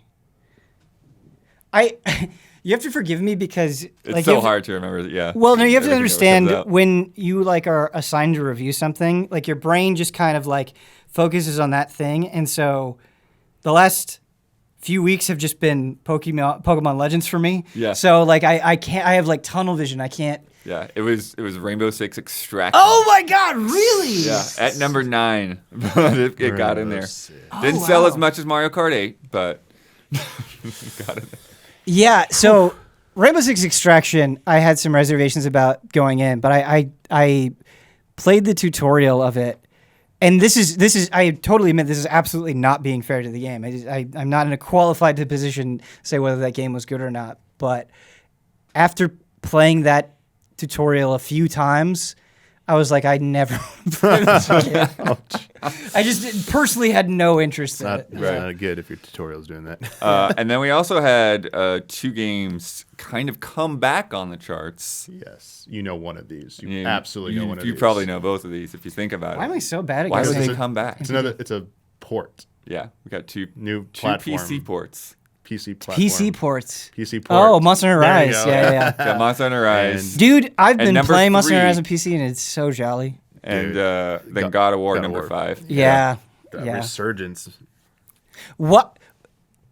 why does anyone bother making new games when re-releases make so much fucking That's a new money? strat. Release it on like a graphically inferior version on Switch, and then make a PC version on later, like a year later, and like. And you know what? I'm sitting there, happy as a clam, playing Monster Hunter Rise on PC, being like, I'll never touch the Switch version again. See, Game Freak just put Arceus in a year on PC. Yeah, I would be so happy. I would. 10 million in 1 month. I would be so. Yeah. Oh my god. If Atlas can do it, they can do it. Yeah. Yeah, so here's the full top 20. So number 1 was Arceus. Number 2 was Call of Duty Vanguard.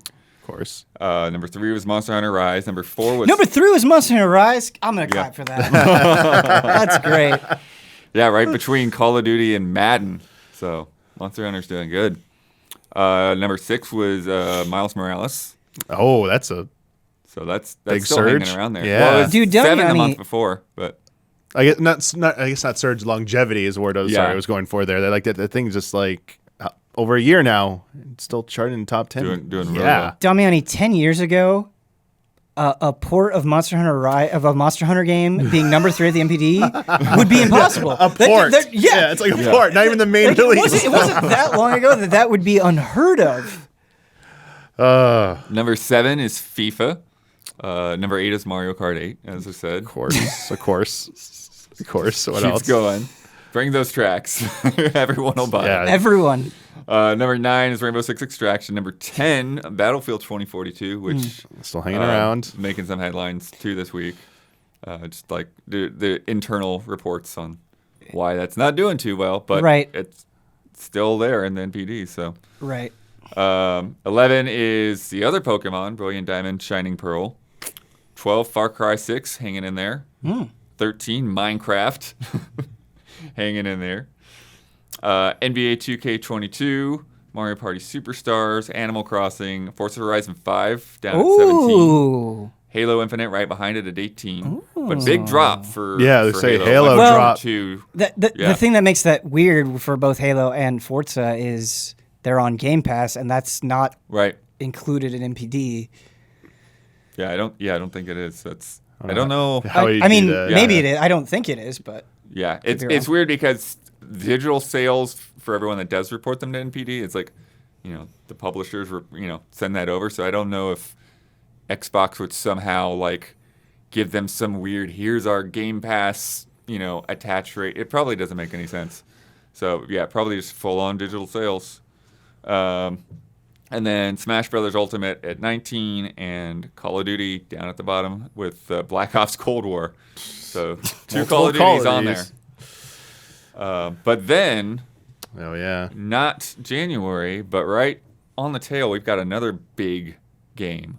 gigantic. Lost Ark surpassed 1.3 million concurrent players on Steam in the first week, putting it in second place of like all time. All time, yeah. The only thing higher than it is PUBG. It's above CSGO, it's above Dota 2, it's above anything else you can think of. And you guys have been checking it out. What's I was playing happening it with this before game? I showed up here.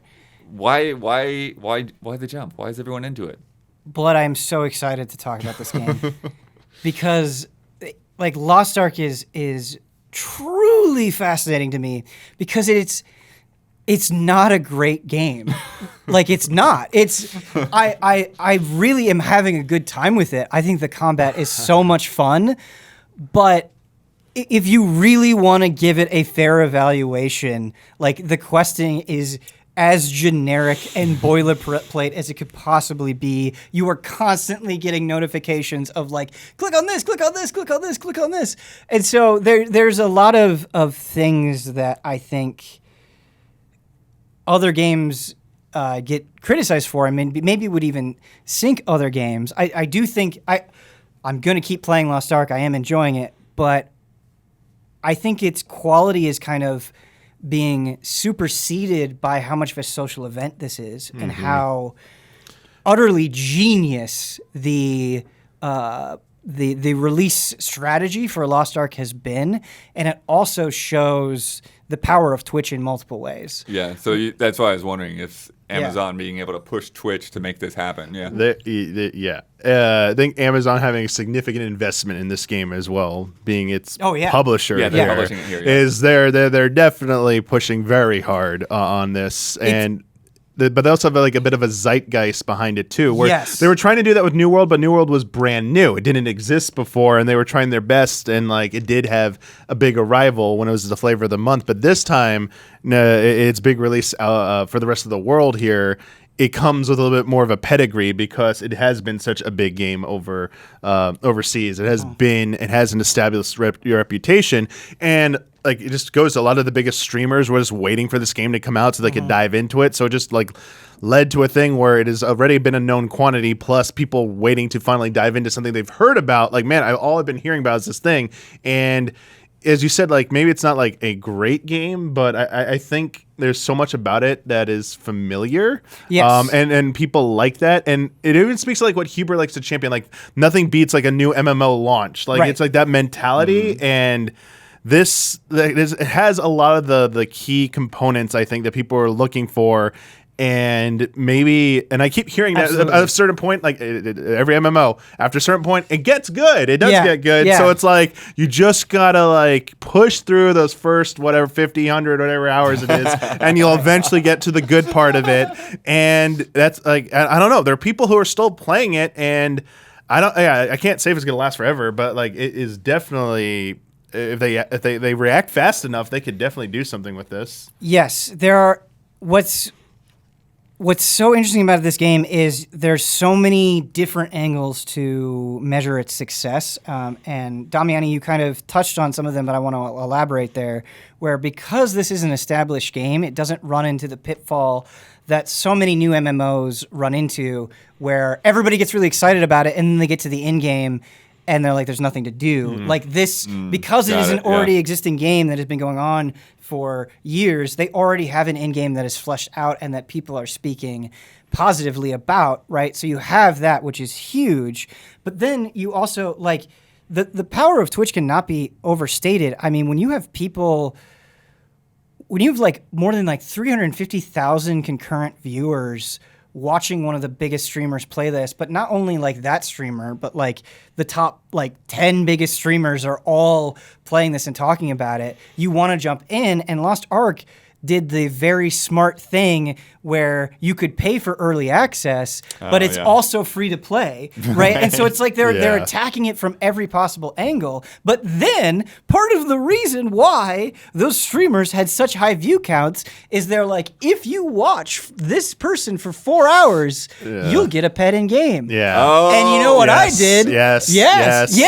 Twitch drops. Yeah, and the streamers will say in the title, drops enabled, and you bet your ass I just put that streamer on, muted my phone, and let it run. Wow. Yeah. This stuff works so well. Yes. And because it already is, you said Amazon's own thing and they own Twitch and it's their integration, like they're just like maxing it out right now and like incentivizing every big streamer with these kind of like kickbacks. It's like, yeah, you do this and stuff, and people watch, you get this free thing, but also like you're benefiting from like extra subs and stuff like that. So like it's this whole system that everyone comes out a winner. Like the streamers feel good because they're getting the big, like huge, even bigger numbers than they're used to. They're getting like a lot more revenue from it. New people who are watching it are getting rewarded, even if like even if they don't have the game yet, they're watching it like, oh, I got a prompt for this thing, like, well, maybe I should just go download it now. Oh, it's free to play. Well, sure. Like so many things are just filtering that are going right with this one that just wasn't there for something like New World. And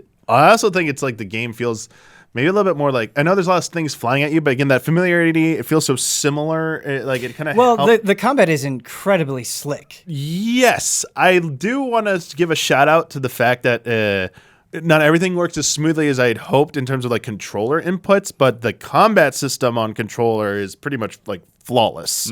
Like you don't even have to like think about anything, which is like something I very much appreciate. Sure, I'll use the mouse to click on NPCs and stuff like that, even though you don't have to. But when it comes to the meat and potatoes, the fact I can just only use my controller and it feels like I'm just as capable as if I'm using a mouse or keyboard, that is so important to get right. And I think that's why they're capturing so many people, because you just increase that amount of that appeal.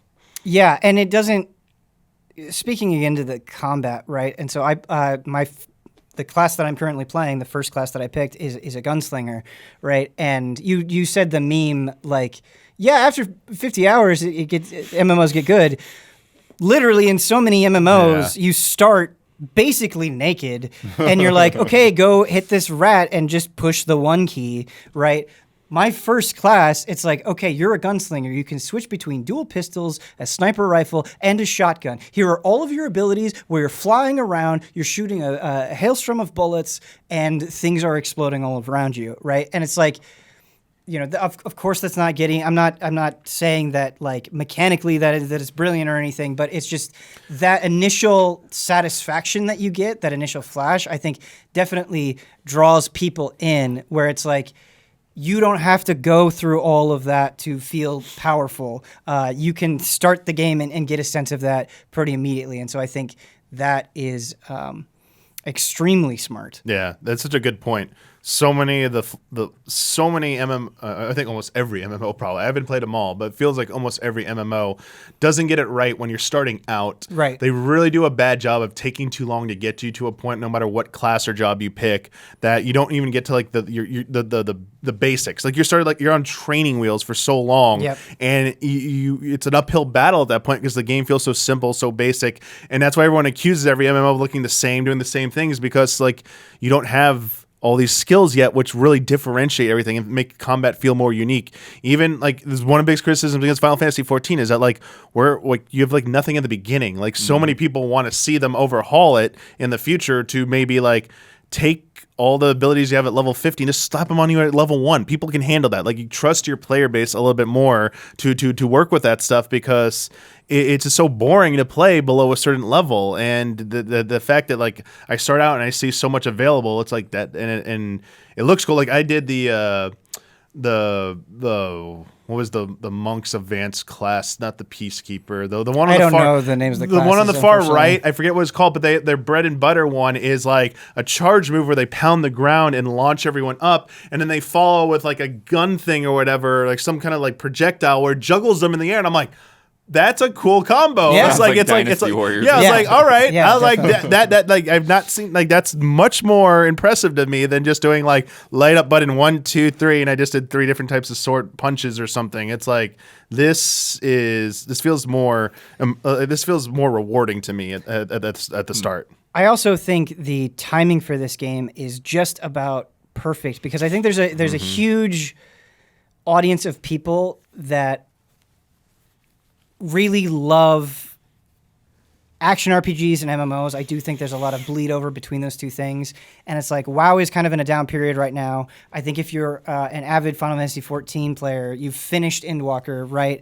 And so, and Elden Ring isn't out yet. There is no Path of Exile 2. There is no Diablo 4 yet. Right. And so that's kind of what I mean is like, I think if like Path of Exile 2 and Lost Ark came out at the same time, I think Path of Exile 2 would just be a better game and would capture a lot of that attention. But because like Lost Ark has been a precision nuclear strike on all levels, it's just like hitting so hard. And I don't think it will last. I definitely think it won't be this phenomenon for a long period of time, but I think its initial success was so explosive, so big, that this game is going to be very healthy. It's actually a similar trajectory, I think, to like a Genshin Impact. Yeah. I have kind of a 2-part question that sort of goes in with what you're saying, but do you think that we're kind of in a resurgence for MMOs? And do you think that's sort of because more people are like, okay, I'm just peeling away from WoW, I'm going to try something else, or because maybe the Final Fantasy 14 has brought in so many people that like, okay, I like MMOs now, let me find out what else is out there, because we've got this, but then, you know, we also had New World, which is, you know, like it fumbles in some ways, but it's still doing fairly well, and there's also new expansions coming out right now for like Old Republic and Guild Wars 2, and it just feels like there's a lot of MMO activity happening right now, whereas a couple of years ago, like somebody had talked about putting out a new MMO. It's like, what are you doing? It's such an interesting question that I think is really multifaceted, because when you think about like the last sort of zenith of MMOs, it was World of Warcraft, and it was like, okay, it has a very particular structure. You pay $15 a month for this service that is ongoing. I actually think what you're calling as the resurgence of MMOs is kind of coinciding with the surge in like mobile RPGs and gacha games, because there's actually a lot of bleed over in philosophy between those two things. And I think as people get kind of more accustomed to mobile RPGs, when they see that in something like a Lost Ark, it feels immediately familiar to them. So a good example of what I'm talking about, when you like log into Lost Ark, you get a login bonus. And they're like, if you log in 20 days in a row, you will get a mount, right? If you think about like the old era of MMOs, that kind of thinking wasn't there, but that is something that is bread and butter of any kind of like long-standing mobile RPG. And so I think it's a few things, and I think that that's the thing that kind of Lost Ark has going for it, where it's appealing to so many different types of players, right? I think it's appealing to MMO players. I think it's appealing to action RPG players. It does have a cinematic story, so if you want that, that's there. If you just want to grind it out, it loves to do that with you. Like, it's something I think Lost Ark does that is incredibly smart, and I'm like, Jesus, why don't more games do this, is you have this skill tree, and you can pump a bunch of points into the skill tree, but you always have that question, like, what if I make a mistake or I want to change? You can just do it right there. You can be like, okay, I pumped all my points into that. I'm going to remove those points and you can just do it on the fly in the menu, and it's like, oh my God, yes. Yeah, you don't have to do some weird, like, go to this vendor and, Yes. Yeah, interesting. Yeah. Yeah, one of the things I see that's doing very well that I haven't personally gotten to yet, but I've seen people wish other MMOs would kind of like copy is there are these seeds in the game, and they're hidden in dungeons, and it encourages you to go off the beaten path and explore. They're needed, they're rewards, but they're also needed to upgrade something. I don't know what they're used to upgrade, but they are part of a progression path. And it's something that's not really done in dungeons. Most dungeons are about rush to the end, beat the boss, get your experience and your loot, and that's it. You don't want to like go and do like explore anything. There's no reward for going to explore this stuff. Okay, maybe there's a loot box or something, but it's a known quantity. But like this is going like really often, like, and you don't know it exists, and like it could be over here, it's not. Like it's something that breaks kind of like the linear progression nature that seems to be like a struggle for a lot of MMOs to figure out how to tackle. Is a sense of exploration within like the instance content, because sure, you have these giant environments you can run around and explore, but like all the like every other piece of content, it feels so kind of like formulaic, and this is just something simple that seems to be breaking that mold a little bit. I'm seeing a lot of people suggest other MMOs should look at this and try and figure out a way for them to work it in as well. It was a really neat moment. I was in an instant dungeon with a party, and I saw like one of my party members like dart off to a corner. It's like, wait a minute, that's not the direction that we're going. And then following them and be like, oh, there's one of those seeds there. It was just like a tiny little moment. The other thing, Damiani, is I'm less than 10 hours into Lost Ark, but I did a dungeon recently, the Mirai Ruins dungeon, that mechanically was fucking awesome. Like you were going through this path, and like there was this part where there was the spike trap floor, and you had to like time it right, and then there were these things that would slam, and then the final boss fight, you had to like grab a mirror, go into the sunlight, use it against the boss. And like Final Fantasy XIV, there are fights that I did in Shadowbringers where I'm like, this mechanically is so cool. Like, I wish more people could experience that. And I know that you've had that feeling 100 times over, but like for the first couple dozen hours of Final Fantasy XIV, like it's just not that mechanically interesting. It just isn't. And of course, they're trying to ease you in, but I think Lost Ark trying to push some of those more interesting mechanics earlier on in the experience is super smart. I've definitely heard people say that they studied 14's like more recent dungeons, but I didn't settle for that. They actually were trying to push it even further. Got it. That people are like, man, I kind of wish they would go twofold. I wish there were more moment-to-moment mechanics in terms of this traversing the dungeon that I would have to deal with in 14 versus I guess some of the dungeons apparently like go even more flashy on like the cinematic experience with them, like how they're presented. And they're like, man, they could even step up their game a little bit more by like seeing what they're doing here in Lost Ark, and if they want to go bigger and better, if they're looking to improve with a bigger budget potentially. Yeah. So it's interesting to see everything that they're doing, right? And Yeah. you know, like it's funny because it's like I don't play a lot of MMOs, but like sometimes hearing you guys talk about it, it's like Yeah. might scratch it a little bit. And the maybe. thing is like Blood, it's free. Like you could Yeah. just download it, you know? For sure. Yeah, they definitely got that going. Free and you can actually get it. It's not, you know, they didn't suspend sales. No. No. And it's not suffering from But they did. success yet. I saw that they had to like add more servers to Europe or something like that because it was For Lost Ark? Yeah, I've said like Oh yeah, they had to. They posted a thing on their blog that they were capped or whatever. It's been so successful that there have been 2 nights now where like I'm like, okay, time to dig into Lost Ark, and I see the message, maintenance will be in 30 minutes, and so like they're definitely working behind the scenes to try to accommodate the player base. I will say I hope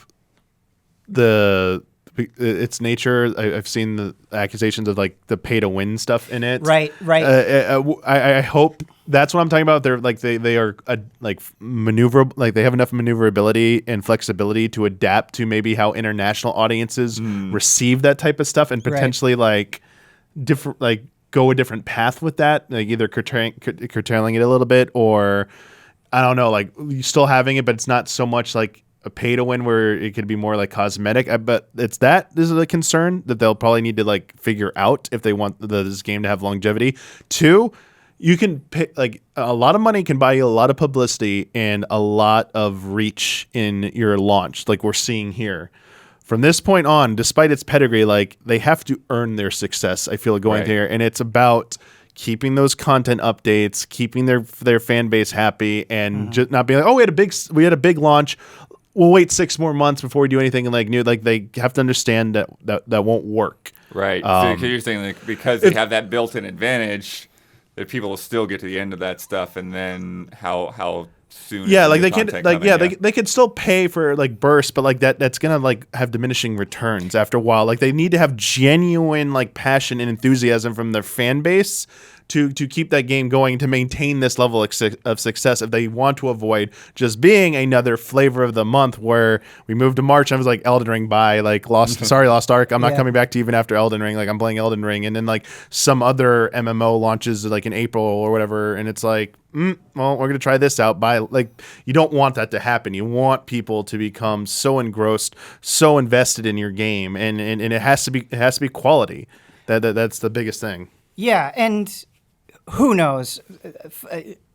Keeping like a gamer's attention is a nearly impossible task. True. But I do think, throughout this conversation, I think we've highlighted smart decisions that they've made, and to me that indicates there is an understanding of this market in a way where like I would like to believe and be optimistic that they're aware of the concerns and like have already thought of ways to address them or to, re-get people's attention. Yeah, and I think I don't know how much influence Amazon has on the developer itself, but they definitely can take the lessons learned from New World and see where they made some mistakes there with like being too slow to react and or not fully understanding what the player base was really asking with the feedback. They were like misinterpreting feedback or just giving a wrong reaction, and maybe having that communication with the development team about here's what your international audience is saying about the game. Maybe like we know what we're talking about, and we understand it a little bit better this time. Just being transparent, I think, is the biggest thing. Like just being upfront about stuff earned you so much, because to talk about like the WoW to 14 transition, seeing so many, it was just so many people being surprised who were long WoW veterans, seeing how candid 14 developers would be about issues. They're not perfect. They are not perfect, but the fact that they would even like do a monthly video where they talk to their community and give them updates. Like, wait, what? You do that? Like, there's not just a trailer? Like, Blizzard doesn't do this type of thing. And like now you see Blizzard was trying to like, scramble a little bit with WoW. Like, maybe we should take this in consideration. With Lost Ark and Amazon, I mean, Amazon is like has the tools, has the resources to have people in those places to be like community outreach. And if they really want to like develop and have this game grow and succeed. Yeah, but I also think, you were talking about like Elden Ring coming out and that diverting attention away or other games, and I do think that will happen in a mainstream sense.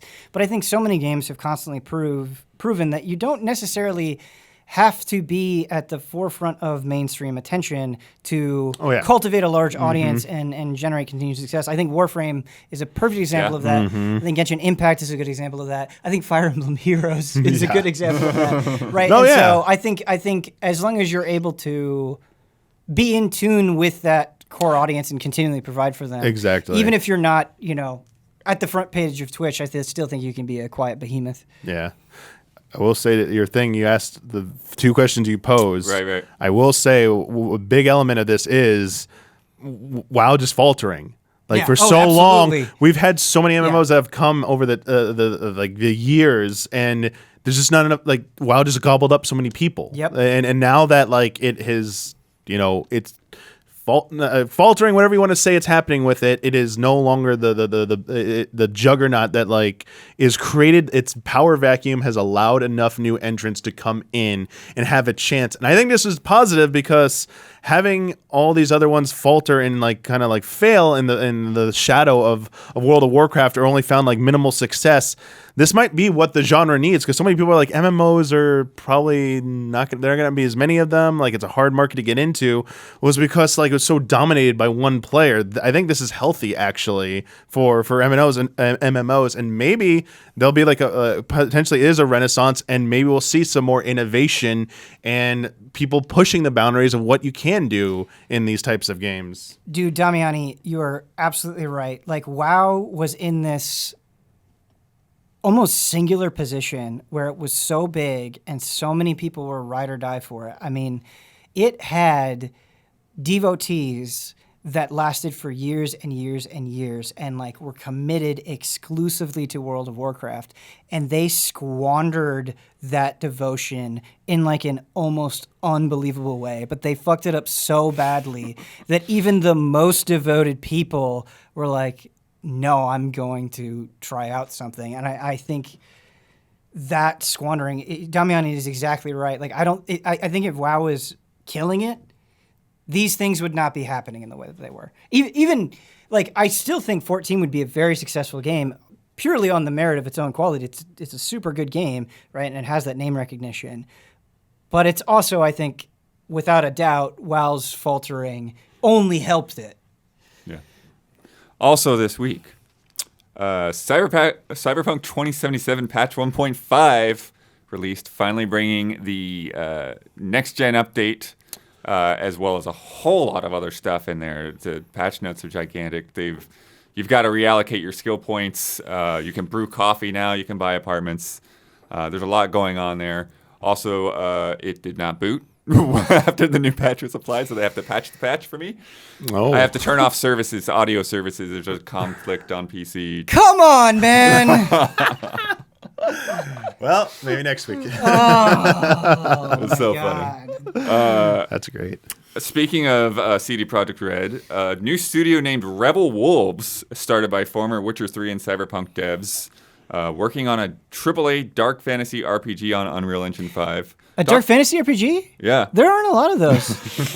Good call. They do say a lot of things like taking care of each other in their announcements. So I was like, what's been going on? Nacon has acquired Daedalic Entertainment for 53 million euros. They also bought the developers of Edge of Eternity a couple weeks ago too. So they're what going an on interesting a buying pickup. spree. Yeah. You're on not Game Pass, by the way, Edge of Eternity. Sorry. Yeah, you're not allowed to talk about Switch Sports Beta. Anyone with a Switch Online membership can sign up, but you can't share screenshots or anything. This is so naive that it's endearing. I can't even be mad at it. That's like putting a jar of cookies in front of a kid and being like, "I'm gonna leave the room, but don't eat a cookie." Are you kidding me? You're gonna give everyone access to it, and you're like, "Don't say free, don't talk about it. I hope some big streamer just starts streaming it and doesn't care. Of course people are going to stream it's gonna be it. streamed. Like, Of course they are. What are you talking and about? what are you going to do? I know. Yeah, that's the question. What are they going to do? Well, you have to use about your it? account to sign up. So like, oh, we're gonna ban your Nintendo account. Would they really? I For doubt it. streaming a game that everybody has access to for free? Are you insane? Lego's making a tall neck for Horizon Forbidden West, so Oh, That's actually cool. maybe we can cool. get Brandon on a Gundam Yeah. instruction sometime. That would be awesome. Yeah. I got some movie stuff. Netflix is working on a live-action BioShock film. Who knows? I could go up or down. yeah. Third Sonic film and a live-action series coming to Paramount Plus. Love the joke. Someone said, so Sega announced Sonic 3 and Knuckles. That's a good joke. Yeah, I That's saw a a few good people on joke. Twitter make that. I was like, you guys are That's a you're good smart. joke.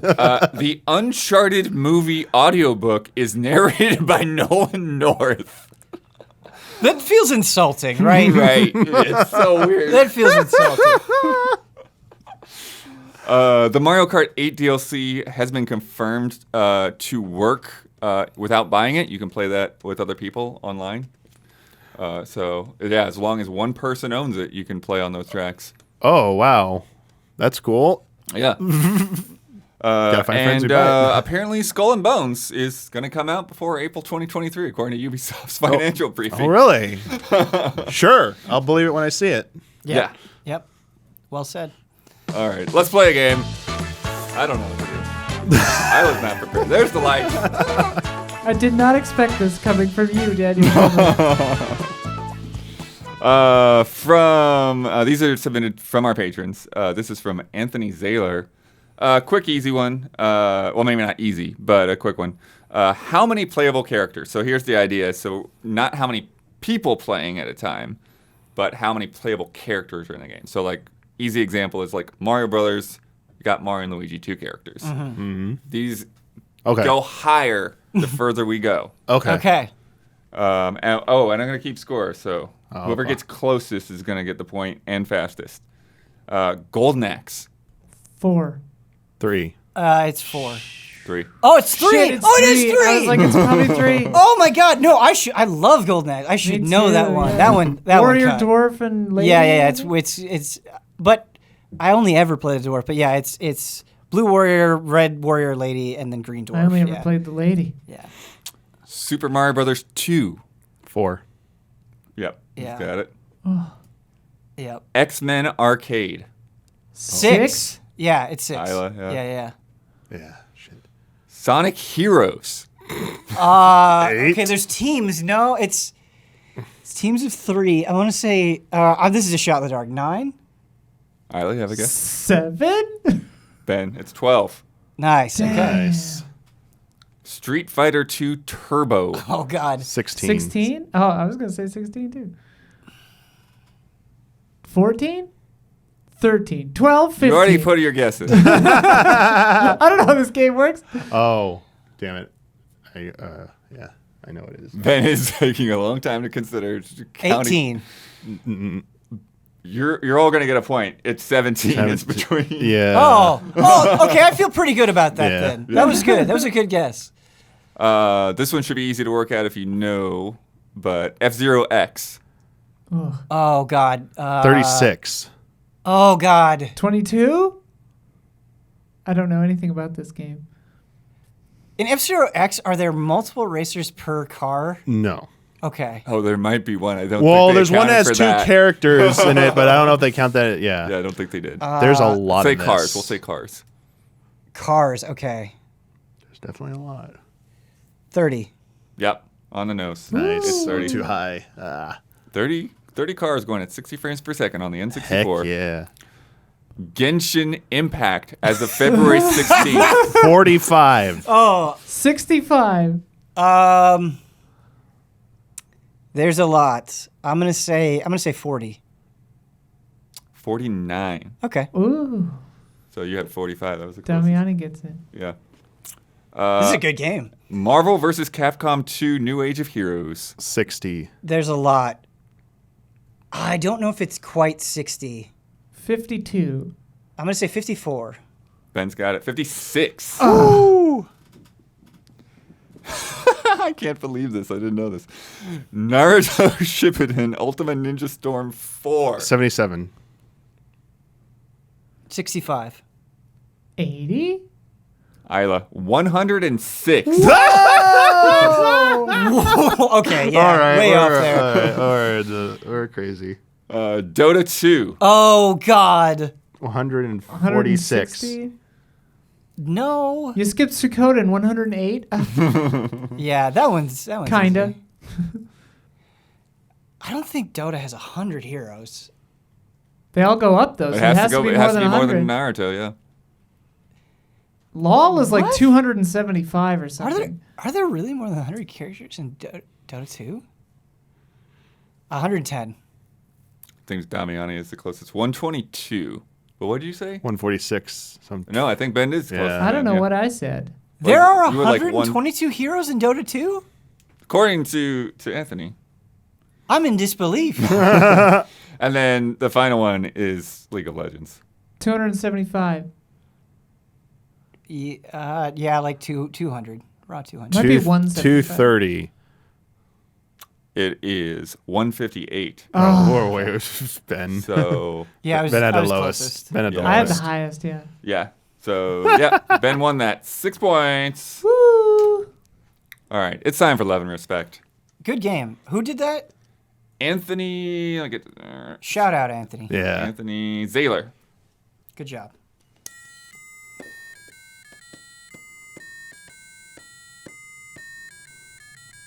Love and respect. What a weird little toy that is. All right. From Rahul Masal. Hi, allies. With Elden Ring about to come out, my friends and I are very excited to sit and watch my other friend who's actually good play Elden Ring. Awesome. What are your best memories watching someone else play a game? Oh. Damn. One time I was sick and I watched. I didn't have a Switch and I had no plans on buying a Switch, and I sat and I watched Omar play Breath of the Wild for 7 straight hours, and then I was like, I'm buying a Switch. So that was fun. I think, one of the things, it was interesting and fun to watch my wife really get into Medal of Honor Frontline. Whoa. And, Nice. And having trouble at that, with trying to do twin stick controls, moving and moving the camera at the same time. And she basically just approached the whole game like she was a sniper. And so just stayed back, lined up the shots, shot at the right time, picking them off one at a time. And eventually, gold starred that whole game. Fun. That's awesome. This isn't technically really watching somebody play, but I'm going to say it anyway. I was going to say, speedrunning and fighting game tournaments, but that's not a very interesting answer. My wife is really big into Animal Crossing New Horizons, and she loves taking, genuinely hilarious photos. And so when I boot up Animal Crossing and I boot up the photo album, I'll see, she's posing in, a hot dog outfit in a field of flowers or something. And so I enjoy... I know that's kind of not exactly what the question was, but it makes me smile. I'm trying to remember the name of the game. Everyone used to play after hours at game trailers. The versus game, the not joust-like game. Was it not Samurai Gun? What was it? Oh, Nidhogg. Nidhogg. Yeah, Nidhogg. Yeah, it was going all over the place. Money Puzzle? No. No. Trials? No. No, Money Puzzle is probably number 2. Watching people that arcade cabinet right there playing Money Puzzle Exchange was just wow. People way better at puzzle games than I'll ever be. From James Davey, back in 2017, Horizon Zero Dawn released 3 days before Breath of the Wild. Horizon Zero Dawn was 2017. What is time? I don't know. The consensus GOTY of that year. Now in 2022, Forbidden West is coming out a week before Elden Ring, a game that many people believe will be GOTY this year. Do you think Guerrilla et al. Should set their release dates differently so that their games won't become overshadowed and are able to stand on their own? No. I like this question though, and I think it's a good framing. But the fact of the matter is, I think to the average consumer, GOTY doesn't matter.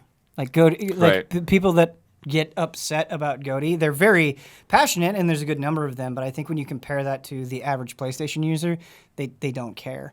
And I think Horizon's sales indicate that. It doesn't matter that it won Game of the Year. That game is gigantic. Like Horizon Zero Dawn sold very, very well. And so I think in terms of like broad sales, no.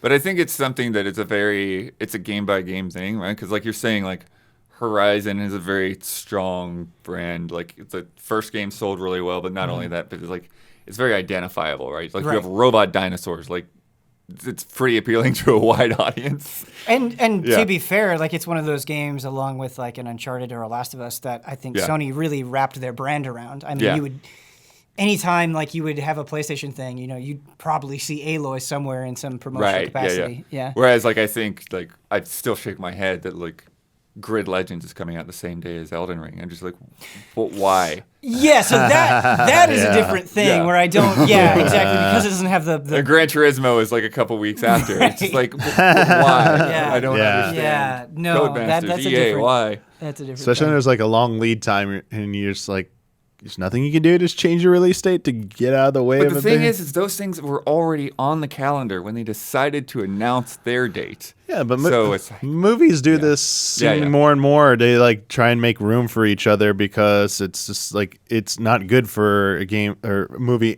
or any kind of like medium to like have an entry that suffers because of poor release timing. If there's something you could do about it.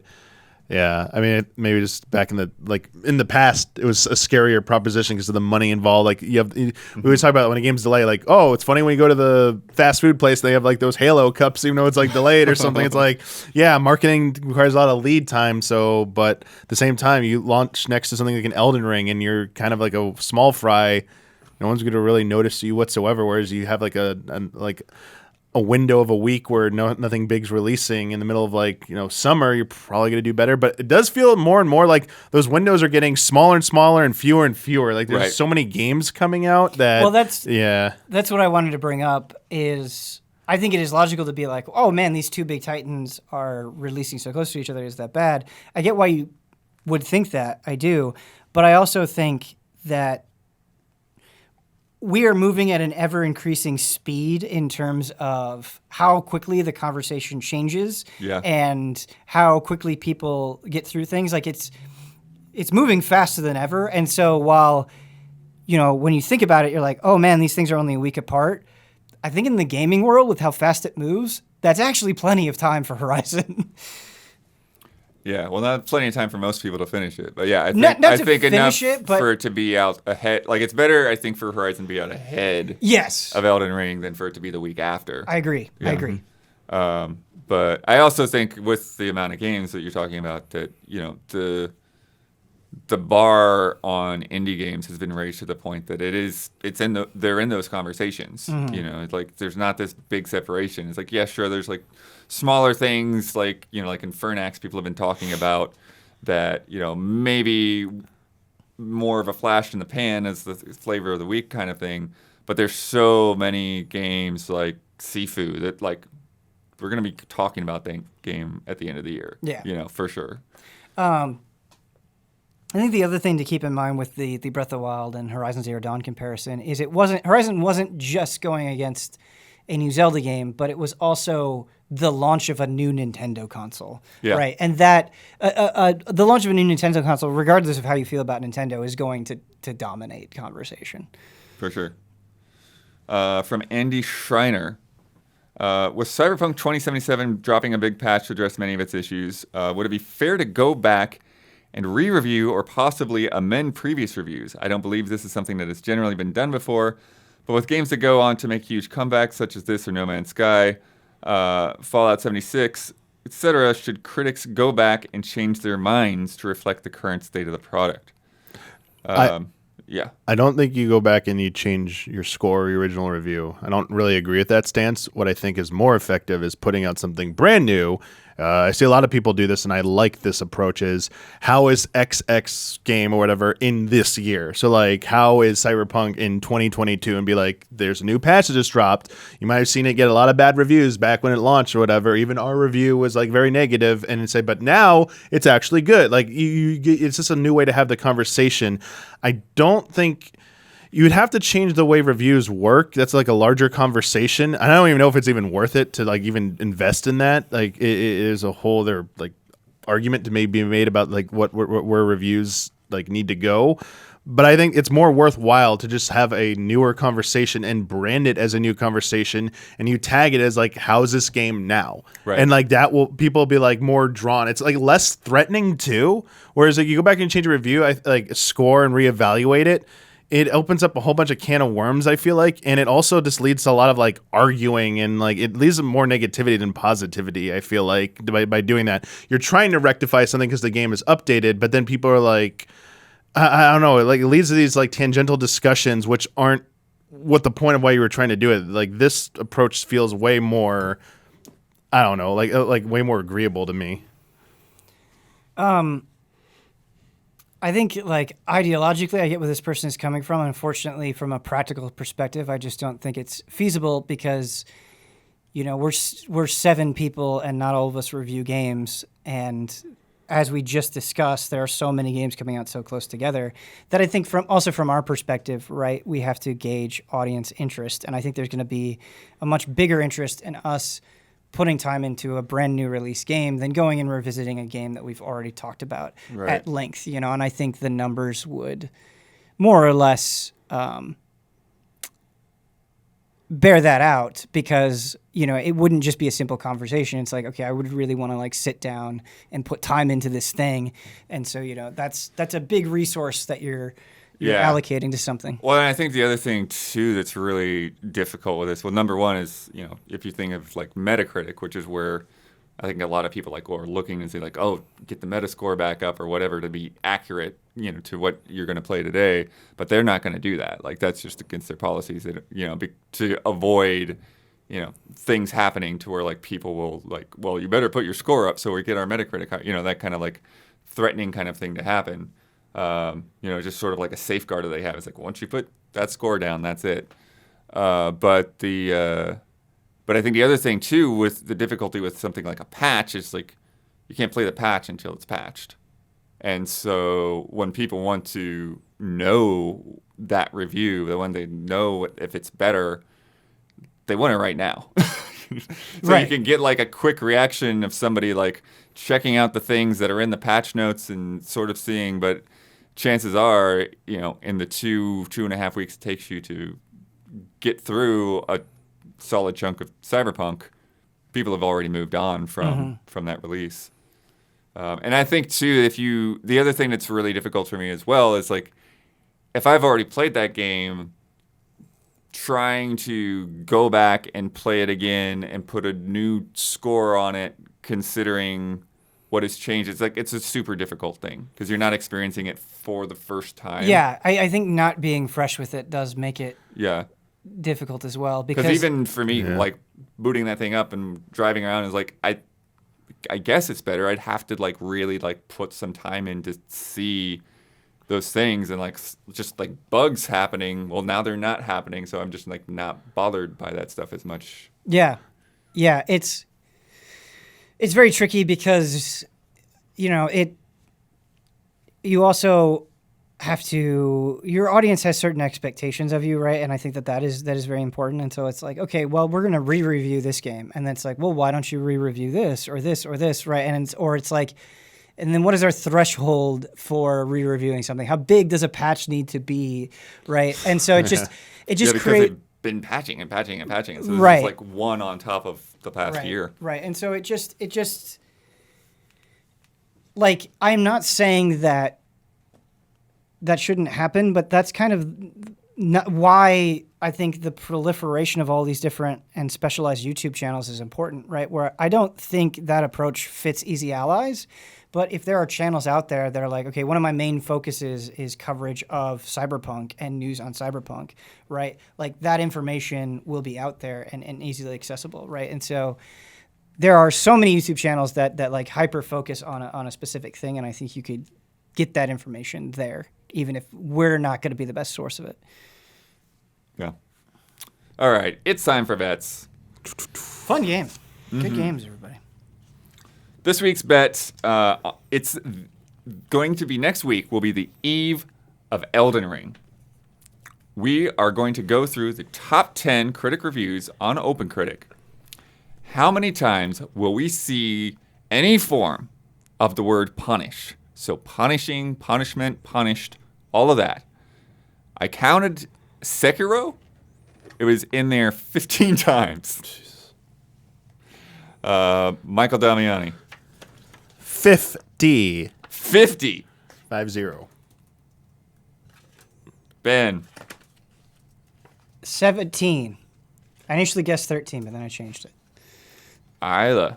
12. The Elden Ring's easier than Sekiro. I went 13.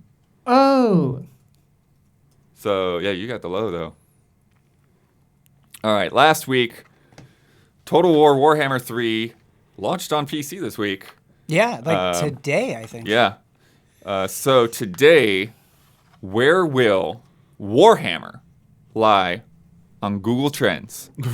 So the last 7 days worldwide, Brad bet 100, and this is weird because like 100 is the top, and it's just relative. So 100 is the best that you can do. Oh, okay. Yeah. Huber bet 55. Isla bet 92. I bet 71, and Jones bet 89. So let's give this a whole refresh. I need worldwide, so we got to change that. Worldwide, it is currently at 54. Ooh, Huber almost Huber got it exactly. almost nailed that. Wow. All right. I'm going to highlight this for later. Okay, so that brings the scores to Massive Chubs 2, Splish. Jesus. And Malodorous Sea Lions 2. Let me tell you about patreon.com/easyallies. That's where you can go to find out about us, but also to support us. Everything that we do, including this podcast, is because of our fan support.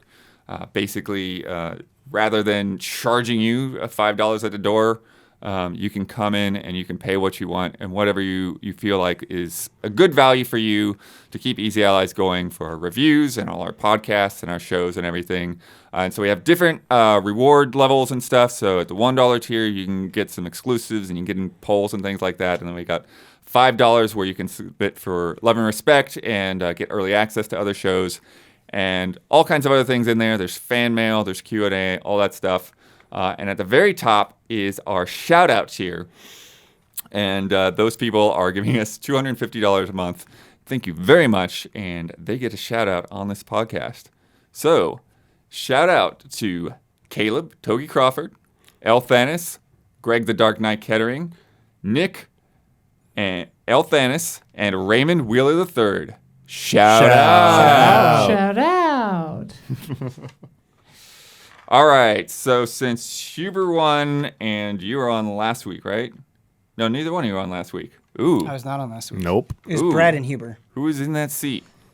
I think Damiani was in the Huber seat. Go for it.